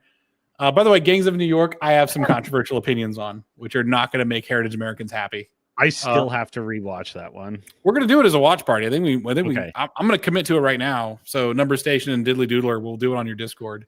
I don't know what the fuck I just said at all because I'm a goddamn boomer. All right. I found it. I'm gonna copy the link and send it to you. Okay. Yeah, I think I found it too. I'm boomering so fucking hard right now. We're all millennialing. Oh, I'm millennialing out. All right. Boo. Oh crap! I just revealed which Lotus Eater I'm talking about. Anyways, you all knew. What? Don't worry about it. Freedom Tunes. All right, can you hear it? Welcome to the Rubin Report. I'm your host, Dave Rubin. The regressive left has abandoned liberal values. The left is no longer liberal. They're regressive. The road to hell is paved with regressive intentions. Regressive, PC culture, regressive left. Today's non-regressive guest from the non-regressive left, here to talk about the regressive PC leftist culture, is noted non-regressive Sam the non-regressive man Harris. How does it feel to be non-regressive today, Sam? At the present moment, the most crucial point for us to focus on is... I Fuck Sam Harris. agree with that. Yeah. All right. Yeah. All right. So I watched a bit of Rubin Report like way long ago, and I tuned out immediately because it looked to me like a cable show. Yeah. He had 4 faces on the screen, and he allowed them to get a soundbite in. That was it. And I was like, Wait, well, that's not I mean, what want. he comes from Young Turks, which is deliberately aping cable, and Yeah. like he's in full on simulacrum like territory. All right, you're a boomer. Number Station, you're officially a fucking boomer. You bought a Colt Python? What the? Also, Numbers- that's awesome. By the way, boomer is not an insult to me. I think boomers are awesome. Numbers is spiritually a boomer in a lot of Yeah, that'd be ways. so funny if you just become a boomer. I'm going to send you a VCR. And it's going to have wood paneling veneer on it. That'd be kind of All funny.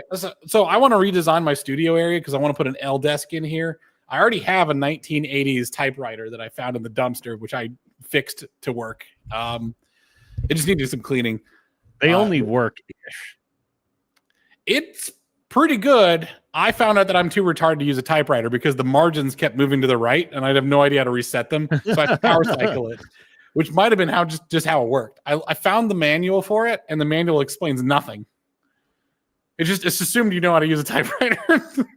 Yeah. It's like you look into a manual for a Schwinn bicycle. It's like it doesn't tell you how to ride the bicycle. Right. It moves the ribbon.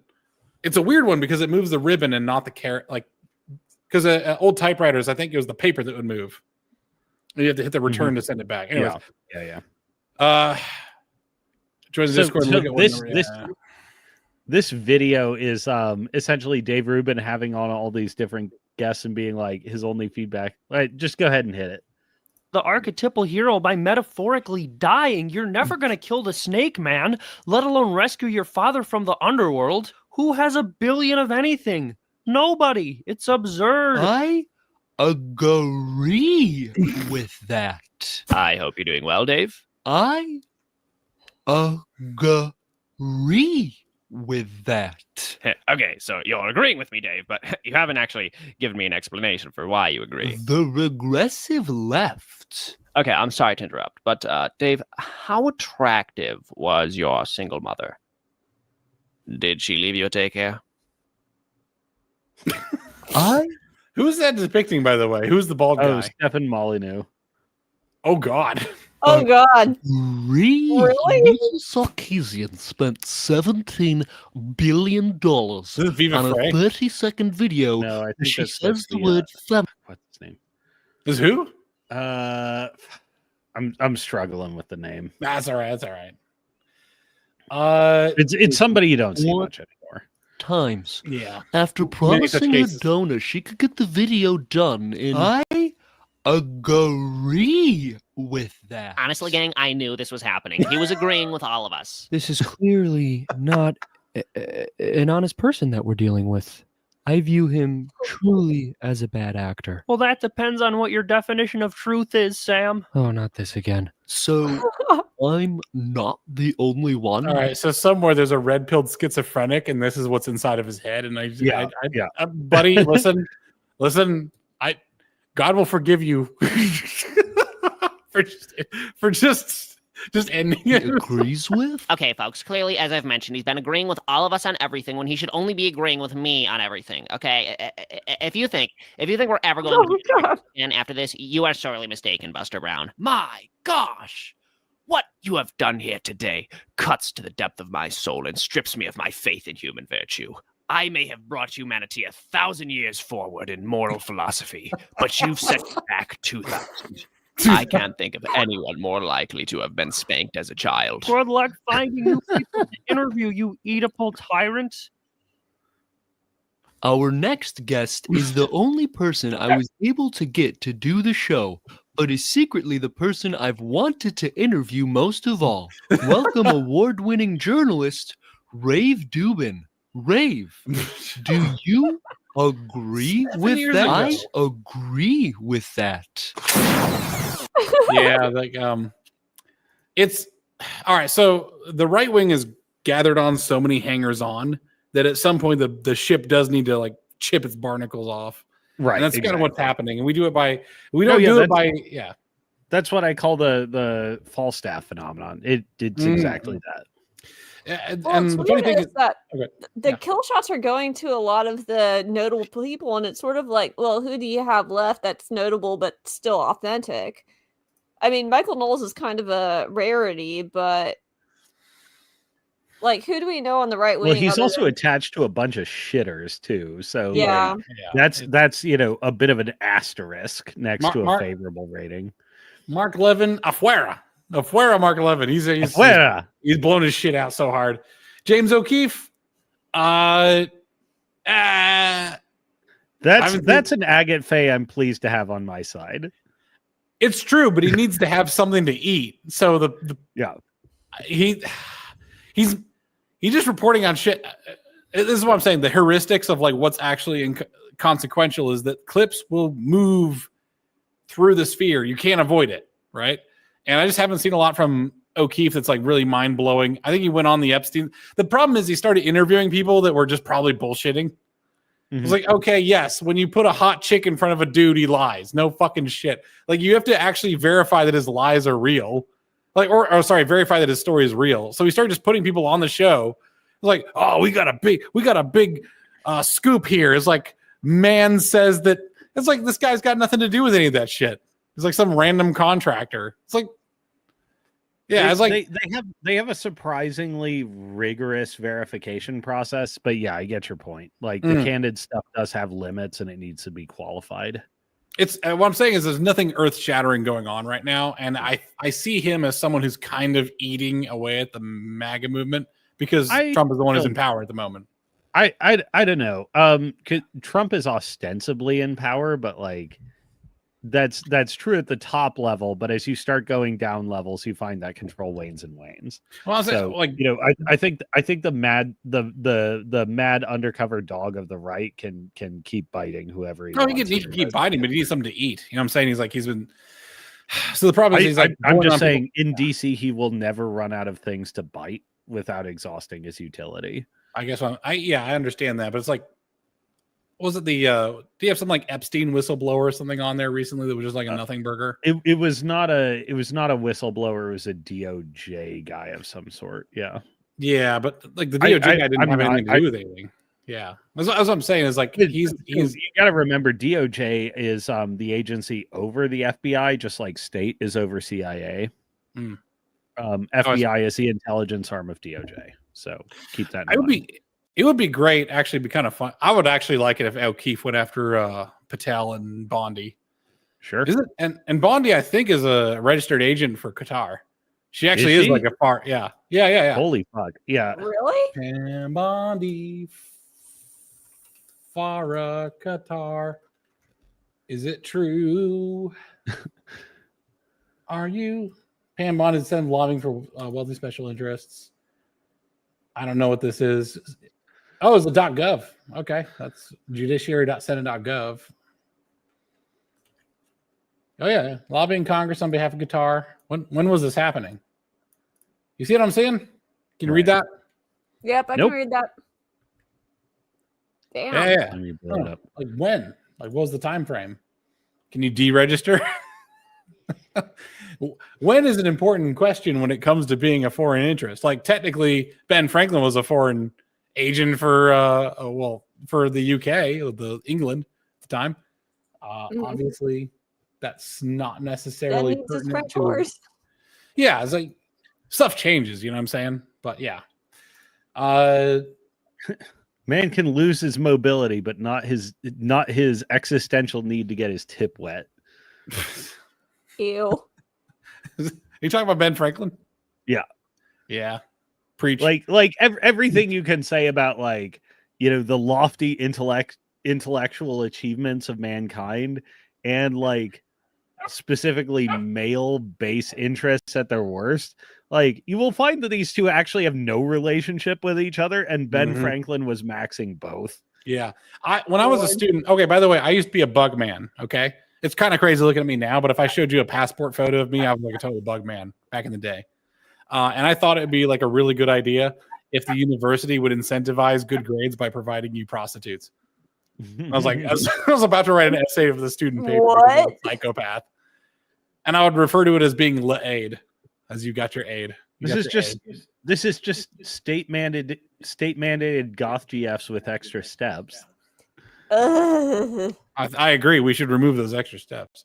Yes, Alex Jones, 40 to 60. That's about right. You shouldn't. The thing is, okay, so radicals and extremists on your side, ostensibly, let's pretend that no one's a foreign agent. No one gets bought off. No one's a shill. Okay, let's just pretend that we have very loyal psychos on our side, like schizos. Sorry.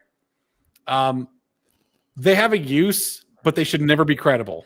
They are there to whisper the tales that form a narrative that allow people to think differently.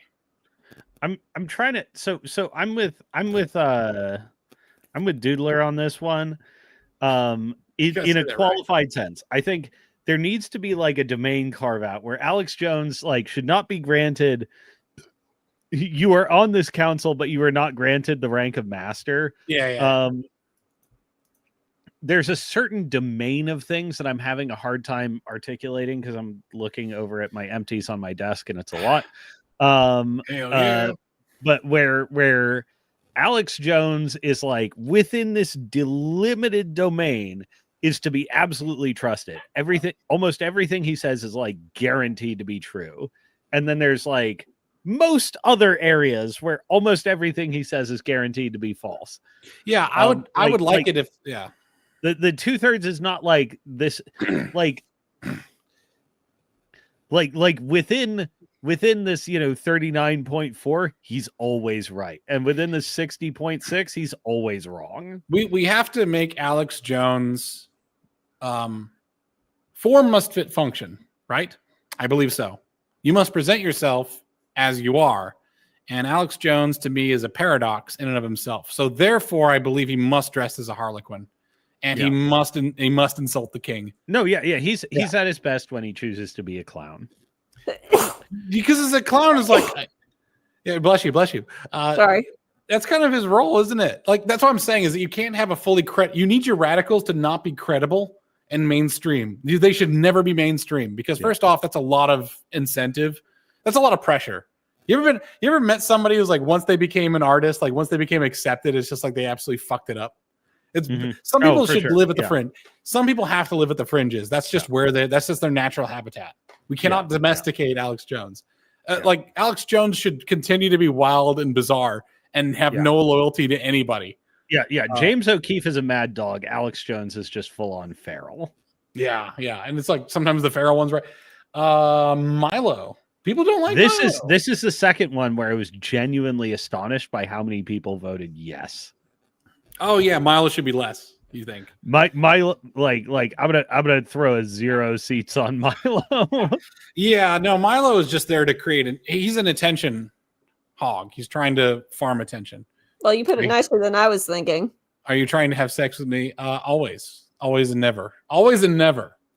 Like the true feminine that I embody somehow. You must always give the impression of always, but deliver the concrete reality of never to keep them enticed. Yes. You should always have like an open sign, but at a 1,000-foot wall.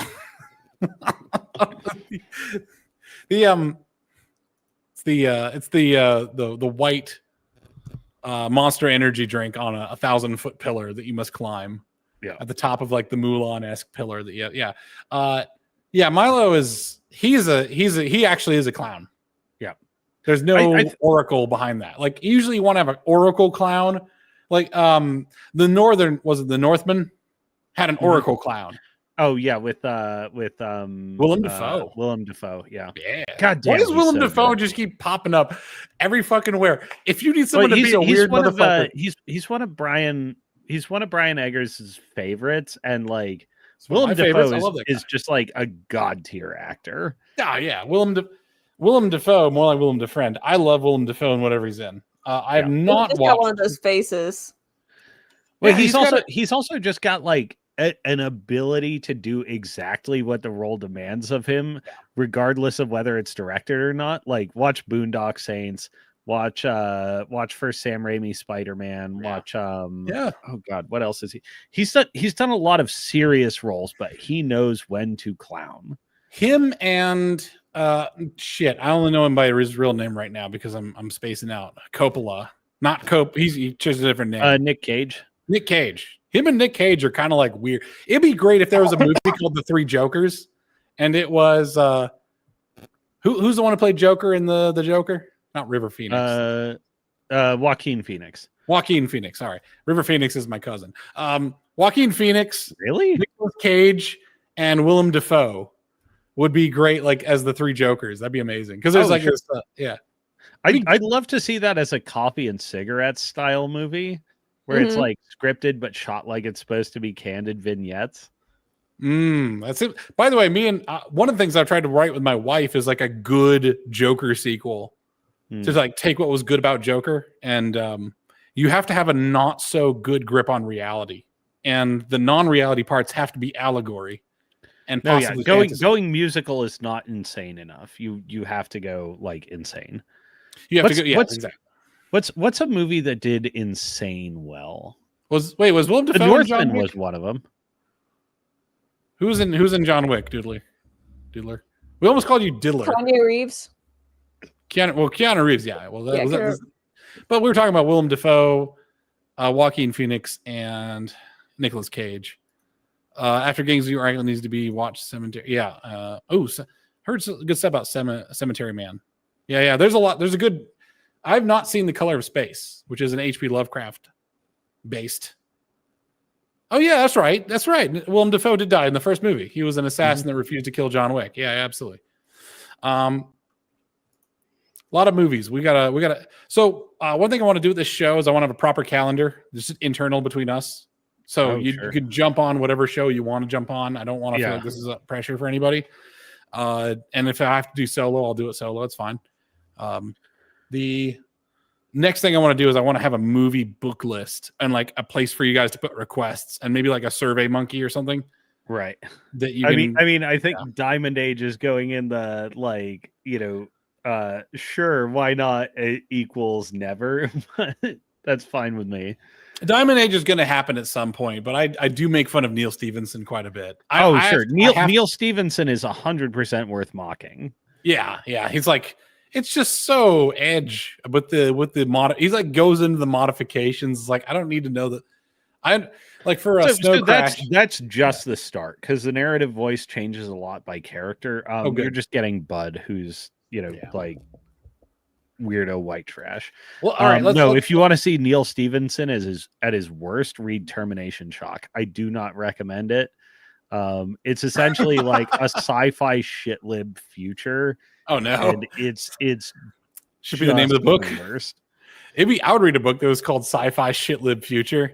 Just that'd be funny to like channel all of my inner Bugman into a book where it's like I take it earnestly. It's like, you ever written for the first person past perspective? Like where it's like this is what teenage Alex Cosmo would write. This is the kind of bullshit I believed in. It's a therapeutic thing. But okay. Laura Loomer, do we care? Nah. No, don't care. Don, is she the one that does the face work? Did she become a Giga Chad? I think so. I don't know. I don't care. I've never cared who she was, and people periodically remind me who she is, and then I look her up. And I'm like, oh yeah, I still don't care. Yeah, she looks like oh god, fucking holy shit. Sorry. Plastic surgery should be banned without an injury. Yes, I agree with that. I agree with that. It's fucked up. Okay, so Laura Loomer, you're gone. Bye bye. Donald Trump Jr. He's like a vanilla ice cream. Don't give a shit. Do not care. Andrew Tate. That feels appropriate. Yeah.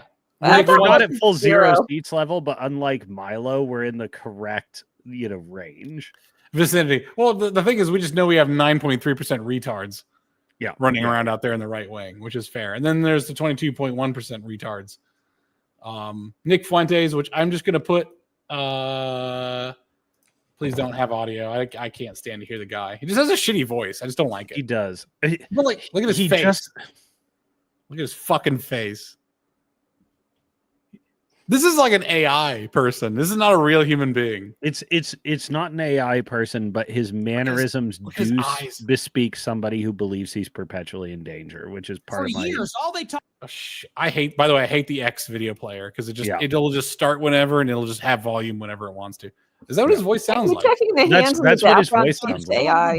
Being a vitalist, fighting the Matrix, India smells bad, all this kind of shit. Who graped this and guy? Now they're all in favor of a fat race mixer who's married to a Jeet who named his son Vivek, who was mentored by a Jewish neocon. Oh my gosh, there's so many buzzwords. Yeah, and his eyes keep moving back and forth like that's 50. No, yeah, that's one of the ways you can tell he feels like he's perpetually in danger. Like seriously, one of the things that like clicked in my mind out of nowhere today was like his facial expressions are like the facial expressions Justin Bieber makes. And oh sorry, that's the wrong one. Sorry. Is this like an I'm Spartacus moment? I'm just gonna have a t-shirt. Nick Fuentes. That will be great Nick Fuentes. It's like, oh yeah, normal merch is I got a energy drink. I got a shirt that says like banana. It's got a picture of banana on it. My merch from Enter Speaking is like I grape Nick Fuentes. You know what? I'm just gonna get off my ass and post it because I've been reticent. I'm just gonna do it. You gotta stake your claim, man. Just to ask who. Just grab a still. Grab a screen cap of him. Okay. Grab a good screen cap and just said who raped this guy. To the side. I'm just putting who essayed Nick Fuentes. We're just doing it. Here we can deal with it and elaborate it later, but like no, yeah, exactly. You got to stake a claim. I was telling you to do that, man. It's such an interesting.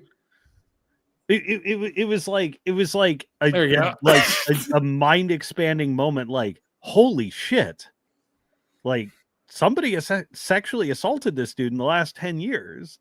Yeah, like. It puts so many of the disparate weird pieces together. Like, holy shit, he got raped.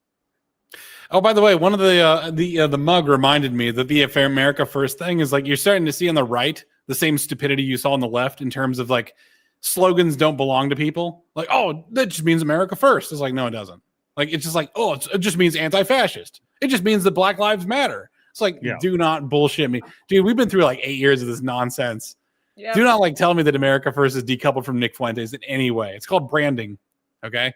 So when I hear like Matt Walsh or V, which is very funny to me, I talked with Benign Number Station online about that. I was like, a lot of the crash outs that I find are like micro crash outs. Is like, oh, I can't trust you. Mm-hmm. Like I made my case. Like I told V exactly what was happening, and he was like, "Oh, well, you don't believe in America first, then?" I was like, "Okay, I'm done. I'm done with you. Get out of my face. I don't need to hear anymore." Yeah, there's some kind of linguistic tricks that like they have you win in the moment, but like yeah, you like the second this is used is like, okay, you won in these like 0.5 seconds, but yeah, the like how many Russia Today like memes do you need? Right. Before it's like, yeah. Right. Like it's a win that torches your ability to win ever again. If you want to make a gif of like, did this guy get SA'd? I'd be like right here. Like right look at his face and how it rolls around. He's trying to appease it. Well, this is him talking in his scripted sections. Like his demeanor changes really wildly when he's in his Q&A phase. The reason why we're talking about Nick Fuentes, by the way, like he's beneath us. But the thing is, it's an example of, okay, if I saw a bunch of people eating literal shit, normally I wouldn't talk about literal shit as actual cuisine. But when I see a bunch of people eating the literal shit, I have to say something that's like, what the hell is going? Like, oh, this is beneath you. You shouldn't talk about people eating literal shit. I was like, no, this is bizarre. Like, how are you guys falling for this? This is not organic. There's nothing about this as organic. Like, this is hoe scaring. This is kryptonite for women. This is not a political movement. This is the fakest, fucking gayest bullshit I've ever seen in my life. You can't even look at the camera, like, because maybe he'll catch a glimpse of himself and then realize there's really nothing in the darkness, the inversion, because a mirror is an inverting thing, and mirrors are usually used as a way of either transporting to a new world of the inside, or maybe a dark representation of an inversion of the real, and then to find out the inversion of the real is actually the person you wish you could be. That's a powerful thing. I agree. I should just do that. Okay, guys. You really need to stop right now and focus on me.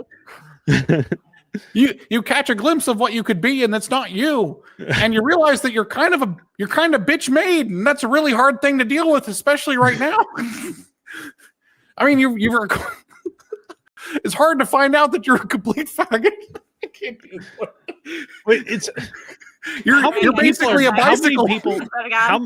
If we revisit this list in like 4 months, how many people do you think will crash out on Nick Fuentes? Wipe out.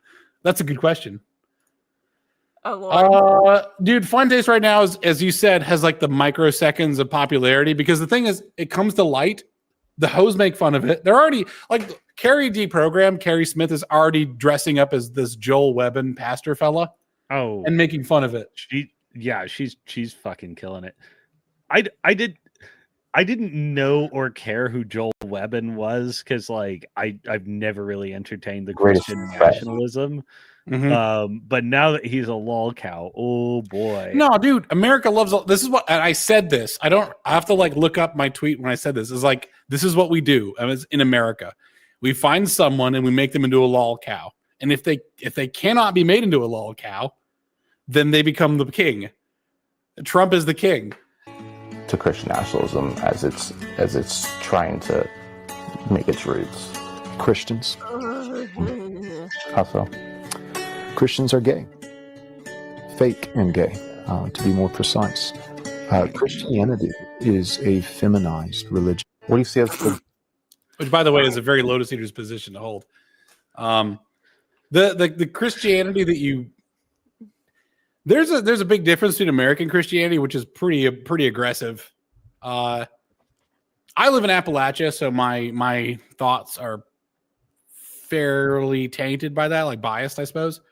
If you're an Episcopalian like Tucker, then maybe yeah, but like Christians are very giving themselves over to God to just to die, right? Yeah, like they accept the Darwinian nature of reality.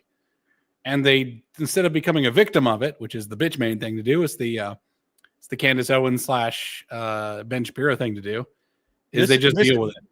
this is an unrefined thought that I need to do some work on. Yeah. Okay. But it's just like right there in front of me. Like, as a Christian, your metaphysical attitude, your metaphysical disposition, not necessarily your specific beliefs, but how you comport yourself, should in no way deviate from medieval Christians. Yeah, no, it's universal. It's supposed to be timeless. Exactly. Yeah, because medieval Christians don't deviate really from like post-Cathar heresy Christians either. They are essentially identical. Is that right? Nick was the torch boy at Charlottesville. I like to use the phrase torch boy. That's very funny because it does make a parallelism with altar boy, which has a stigma to it. The timeline fits. It says, yeah. Oh, you're saying he got essayed by Richard Spencer. Specifically. That's a bold claim. That's a bold claim. I mean, this is really off color. I mean, honestly, I think given the list we've reviewed, there's like, we've got a fair range of potential culprits here. The usual suspect is going to produce a pretty large lineup. That sounds like a hilarious video. All right. So by the way, I did not know this. If you are ever suffering from depression, you don't know you're depressed, but all the previous key behaviors fit, and it makes a lot of sense for how I've been felt for the last year. I never really recovered from like the seasonal affective disorder from like last winter. So I've not been making a lot of like properly curated videos. It would be really funny to make a video of like, it's a mystery. Who sexually assaulted Nick Fuentes? It's like, is this like the Avatar narrator like voice for the whole thing? Sure, why not? It's like, oh, Scoobs. It's like Scooby. The Scooby gang are gonna figure out who. It was Richard Spencer. Special guest Jordan Peterson. It was Richard Spencer. Which is a bit of an Oedipal thing, really, because as a father figure to Nick Fuentes, because who you dominate when they're an impressionable age, they end up idolizing. It's a coping mechanism for the feminized, the feminine portion of a man's life in his early childhood, when he has to accommodate the longhouse, as Bronze Age pervert said. By the way, every man, just like their fetus, starts out sort of female in terms of physiology. Every young man, unfortunately, has to be in the longhouse. So it's like has to be in the feminized world, the fake world, because they're weak and it's like you can't fend for yourself. Like, what do you think? You're gonna come out of the womb and just like hunt a deer? It's not gonna happen. And by the way, I don't use the word feminized as an insult. Like, I don't know. It sucks. It's just a description. Yeah, it's like describing the dark side of the moon as bad. It's not bad. It's just the other side of the moon. So I hate that. I don't think feminization is bad. And I also, by the way, I think that a man should be at least 25% feminine in certain ways. Like, there should be an aspect that you carry with you because that's how you carry forward. If you were just like a Giga Chad all the time, you'd be a hunter gatherer. Like you'd be untamable. Yeah, we're going back to like some Camille Paglia thing, because civilization is ultimately built on the reconciliation of the sexes, not one winning or the other. When we observe a strong imbalance in one direction or the other, we're not saying that side's wrong per se. In fact, it's meant to reinforce that it is essential, just that we're off kilter. Yes, you have to have like the specialized like. Humanity itself is a paradox. You have to have specialization, but also balance. How the fuck does that work? You just got to make it work. It's actually that's life, baby. Welcome to the material universe. Welcome to not being a paperclip maximizer. Let's go. Exactly. I am looking right now for a thing Elijah Schaefer put online, which is just like, I'm not going to say the words because only homosexual men have the words to describe what I saw.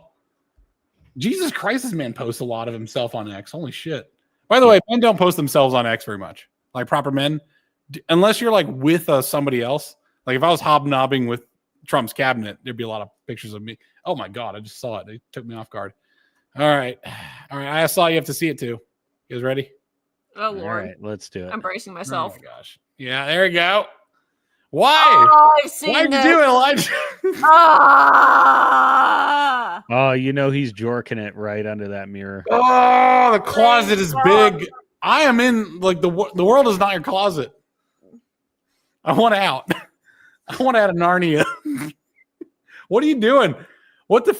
Yeah, I'm decided reading his post next to it. And I'm like, what the fuck is You this? didn't have to do this, man. Okay, listen. If you're like 600 pounds and you work your way down to like 200, I'm like, fuck He yeah, was it's a awesome. chubby boy. I was like, what are you doing? I don't need to see the dick root and the cum gutters. I don't need to see that. Only 10 pounds left to lose. Where? What? Yeah, he doesn't have 10 pounds left on him. Why am I not shocked? Why am I not shocked? This made people mad. I didn't. Listen, dude. This is not the world. Is not your French art film. Okay, You're not a catty woman that's trying to find a husband. Oh my god. He might be inside, but oh my god. Wait, a man should they? What is that? Is that mustache? I mean, the kind of mustache should not be posing that way. Oh my god, he's all right. I'm gonna give him the benefit of the doubt. Maybe he's trying to be like Ryan Gosling or something, but like this is not the way. This is not the way. Jorking it is a very funny phrase. Why am I not? Why am I? All right, how far apart were these? Can I get the actual like hour? Okay. Oh, that's great. All right, so 10:57 a.m. and later that night. So 6 p.m. right? Rounding. Why are you? Give me the badge number of who essayed Elijah Schaefer. There's probably someone who was in guard duty in solitary confinement in January 6th for the January 6th prisoners. There's something got shoved in somewhere. He used to be the riot squad. He was really cool. And now he did fucking phenomenal work when he was on and on the ground guy. His bag showed up. Mine didn't. I called American Airlines. Like, I don't know where your bags are. Why are you going to El Salvador? Because I worked. I'm friendly with the government down there. I work in. Let's just say I liaison from the interests of America are in El Salvador, and I help represent some of those interests. And so, basically, I go down there. I have safe haven down there. I have a safe house. I have people. I'm getting threats on my life. I get my family. His bag showed up. I don't. What the fuck? There's a lot. Okay, I'm not gonna lie. Like after like going like starting through Crashouts generally, and then going back to the What Is American, which was really exciting, and then we go back to the essentially the Crashout like canonical Who's Who. I'm so fucking sick of these people. I'm so fucking ready for a cigarette. I'm absently scrolling while I've got like my XDMs on the side here, and I see Benny Johnson's fucking face, and I'm like, God damn, I want to be done with existing for a minute. I don't want to see your kids. I don't want to see your dick root. I don't want to see any of this stuff. I don't want to. God, I'm so happy to be like to be like neck deep in something else for a month and just not on X. Guys, do you have any idea how damn? All right, so I'm like 80, now maybe 50. Let's say I'm 50% normie. I was gonna say like 80%. I think I'm online too much. I'm far too insane to be normie. Same. This looks fucking weird as shit. That's what I'm saying. Is like I don't need to be a political analyst to be like, if you showed a video of this guy to the. All right, so here's the heuristic. Here's the heuristic. What's gonna work politically? If you pulled a video of somebody up and just showed it to the checkout cashier, what would they say? Because if you show somebody like Donald Trump giving a speech, no editing, like just a quick thing, hey, what do you think of this? They're probably gonna be like, yeah, it's all right, okay, okay, got it. That's the best you're gonna get, by the way. I watched that guy.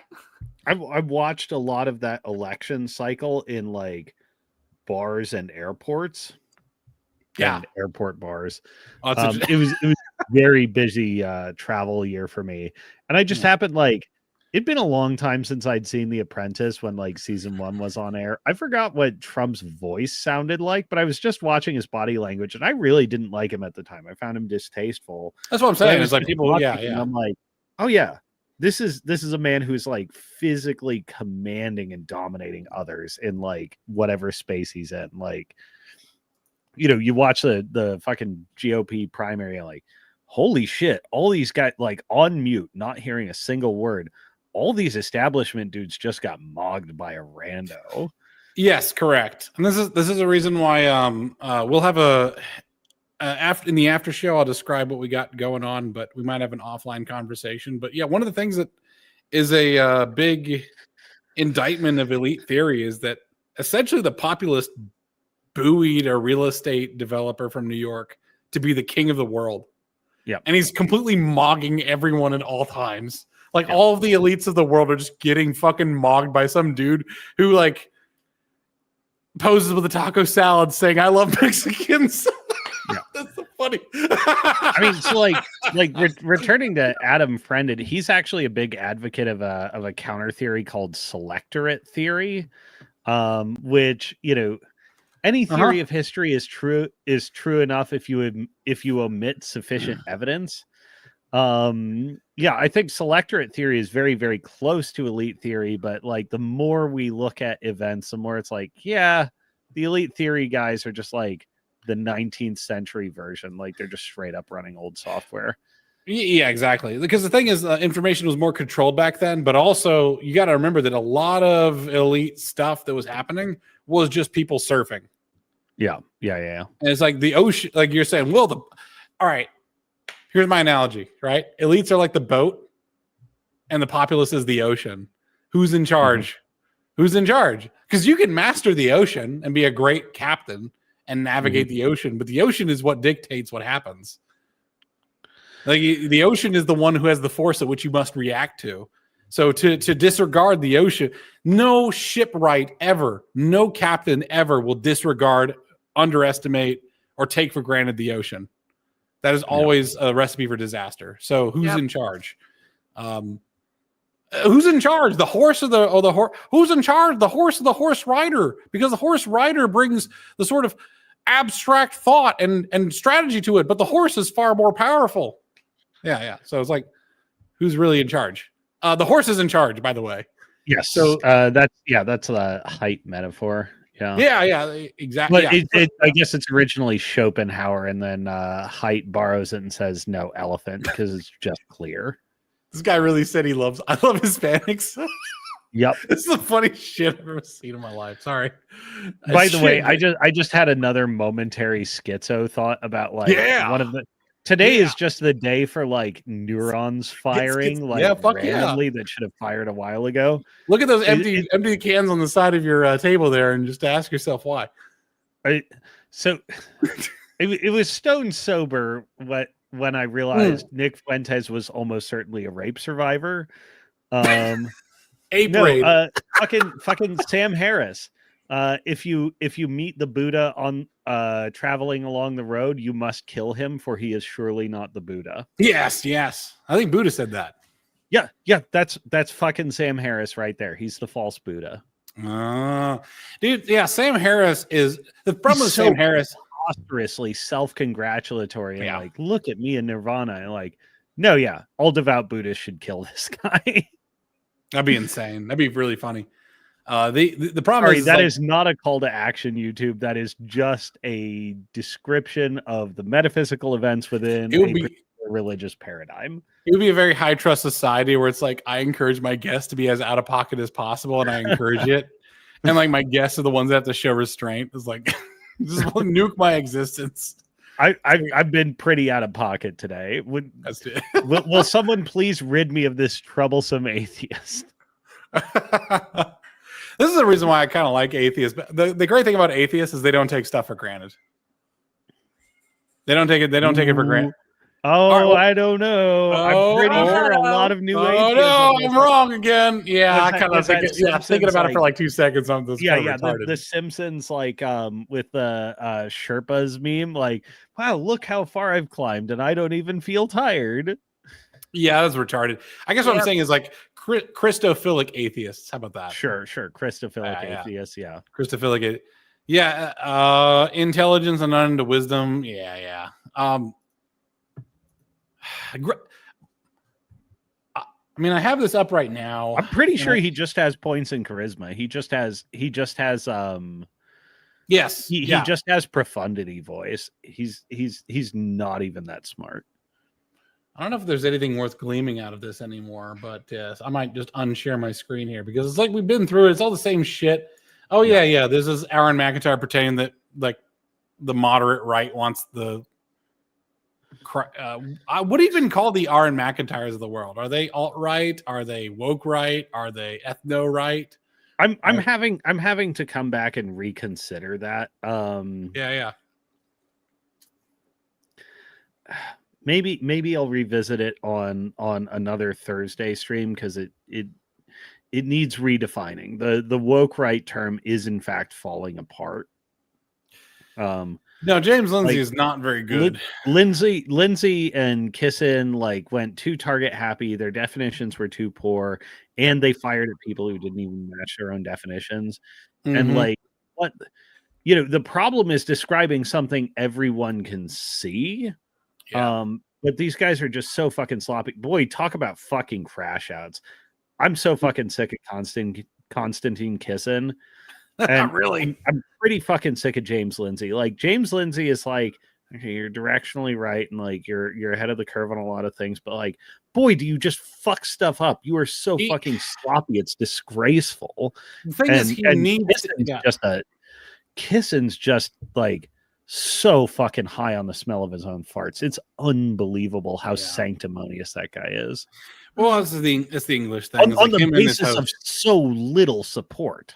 Yeah, I think James Lindsay needs to be dressed as a Harlequin for his own good. So he's just going to be press ganged into being a jester, and that's actually how he'd be taken more seriously, honestly, because you have to look at him. He's a clown. By the way, I have a gigantic sword on my wall. Let me see if I can just angle my desk. Oh my gosh, it's turning a lot more than I thought. Jesus. Yeah, that gigantic sword was for James. It's a 6 foot tall, 17-pound Landsknecht sword. I never ended up giving it to him because he went crazy. And it's mine now. Fuck it. It's $500. It was forged in England. And I have no idea what to do with it. I might just mount a gun on it. I'll just see if I can it's white-hander, exactly. I'll just put you know what? I'll just make it the greatest bayonet ever. I'll weld, because I can weld a little bit. I'll just weld a Picatinny rail to it and just mount it onto a rifle. Just this is white-hander gun. This is absolute retardation. If you're going to do it, if you're retarded, then do it retarded, as the samurai would say. So Aaron McIntyre started getting real not joke-takey. I've noticed that Joel Webben and Aaron McIntyre will just presuppose that everything is a death threat, even if it's just a joke. It's not even a death threat joke. It's just Megyn Kelly gets rid of Pager just to be safe. She's paranoid. Yeah. There's a level of agitator. I don't know that much about Webon, but I'm very skeptical of McIntyre, and I'm looking into him off and on, but we're past the point where I treat anything he says at face value, and where I treat his the temperature on anything, the directionality on anything he says is Aaron McIntyre's posting on Twitter. If it is a high temperature thing, the directionality on it is probably the opposite of what you should do. Yeah. We do know he's operating under a pseudonym. That's fucking guaranteed. Yeah. Which I used to be shitting on that a little bit until look, some people being anonymous makes sense. It's a life circumstance thing. I deliberately chose, years ago, fuck it. This isn't secret from anybody who's determined. So I'm just going to live or die under my own name. I think that's the right way to go. And I also think it's right to not make your money off of doing this. We're not bought because we do it for free. Well, everything. My name is fake. My picture's fake. I'm fake.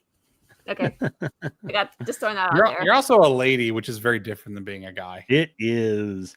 Boy, you get a lot more exposure to the bottom 20th percentile than the rest of us do. Oh my God. Yeah. You're on that Diane Yap pipeline.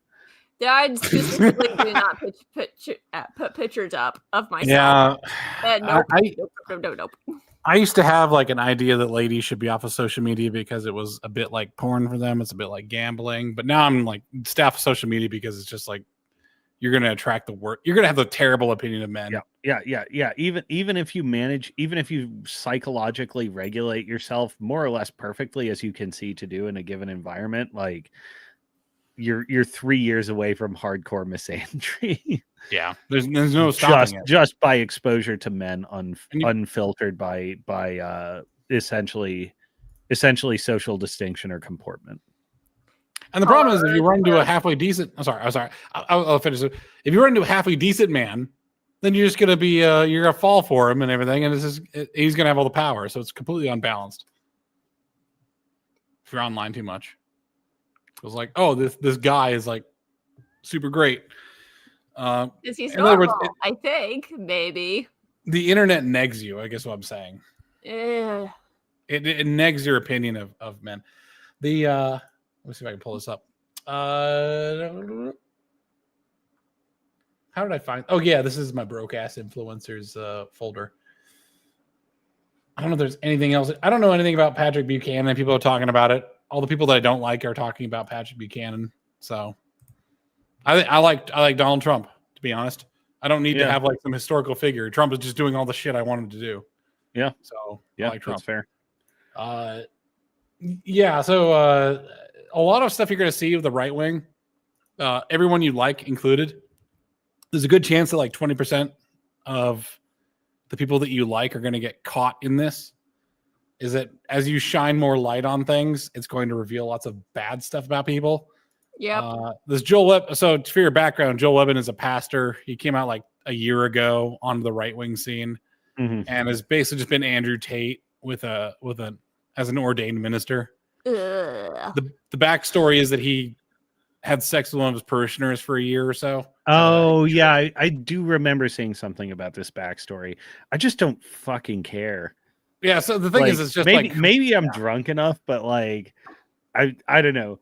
Maybe I need like, a throne of empty beer cans and just go like, render judgment, faggot or not.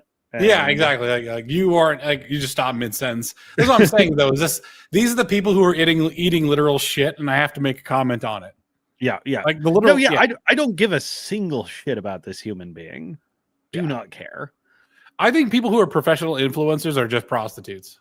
Yeah, they're just prostitutes. Like even like Trump is Trump is actually a pretty good indication that like, he was independently wealthy. He didn't need to go into politics, and he's the best politician we've ever had. I mean, that must tell us something, right? Is that people who are professional politicians are actually shitty at their jobs, not because they're limited life experience, but because they are. Was good? I said they're perfectly great at their jobs. It's like what their jobs are. It's not actually politician. It's sucking money out of the stock market and making as much as they possibly can. Yeah. I want to miss Pelosi. I want to miss the most nakedly cynical and effective operator. She is the boomer. She just does not give a fuck what you think about her, and she'll just say it out in the open. She is your vodka. Portfolio. She is the vodka aunt at the country club, and you just got to deal with it. Honestly, I kind of like it. This is why Tim Dillon fucking loves the boomers. It's like you can see something praiseworthy about Nancy Pelosi. Like it's wretched and objectively evil, but it's fun.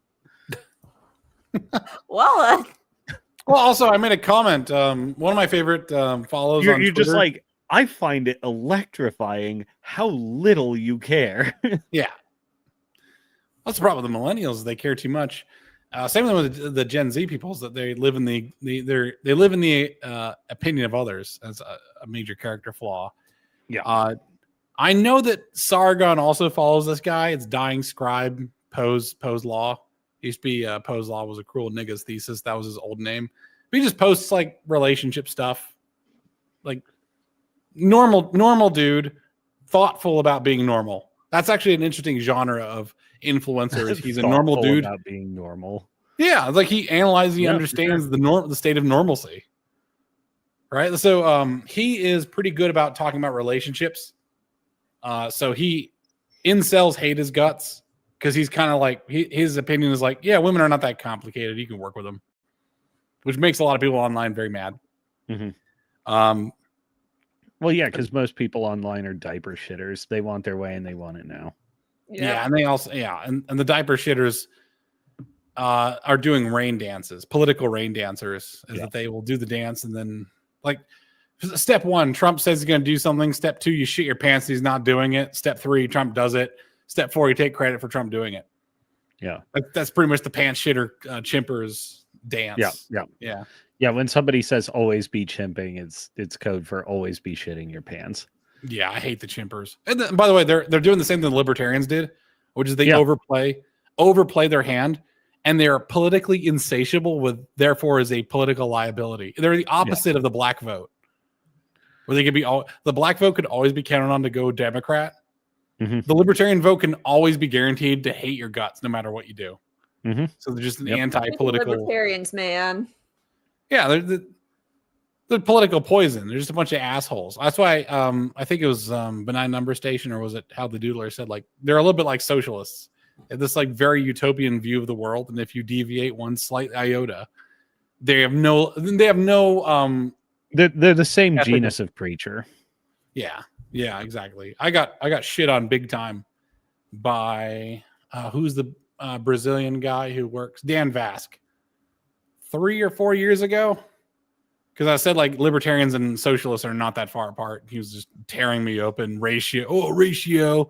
And then they fucking elected a socialist because the libertarians didn't vote for Maduro. And I was like, well, yeah, every day you're oppressed, I'm like, go fuck yourselves. Like, you deserve this, you dumbass. Fucking libertarians. Every time.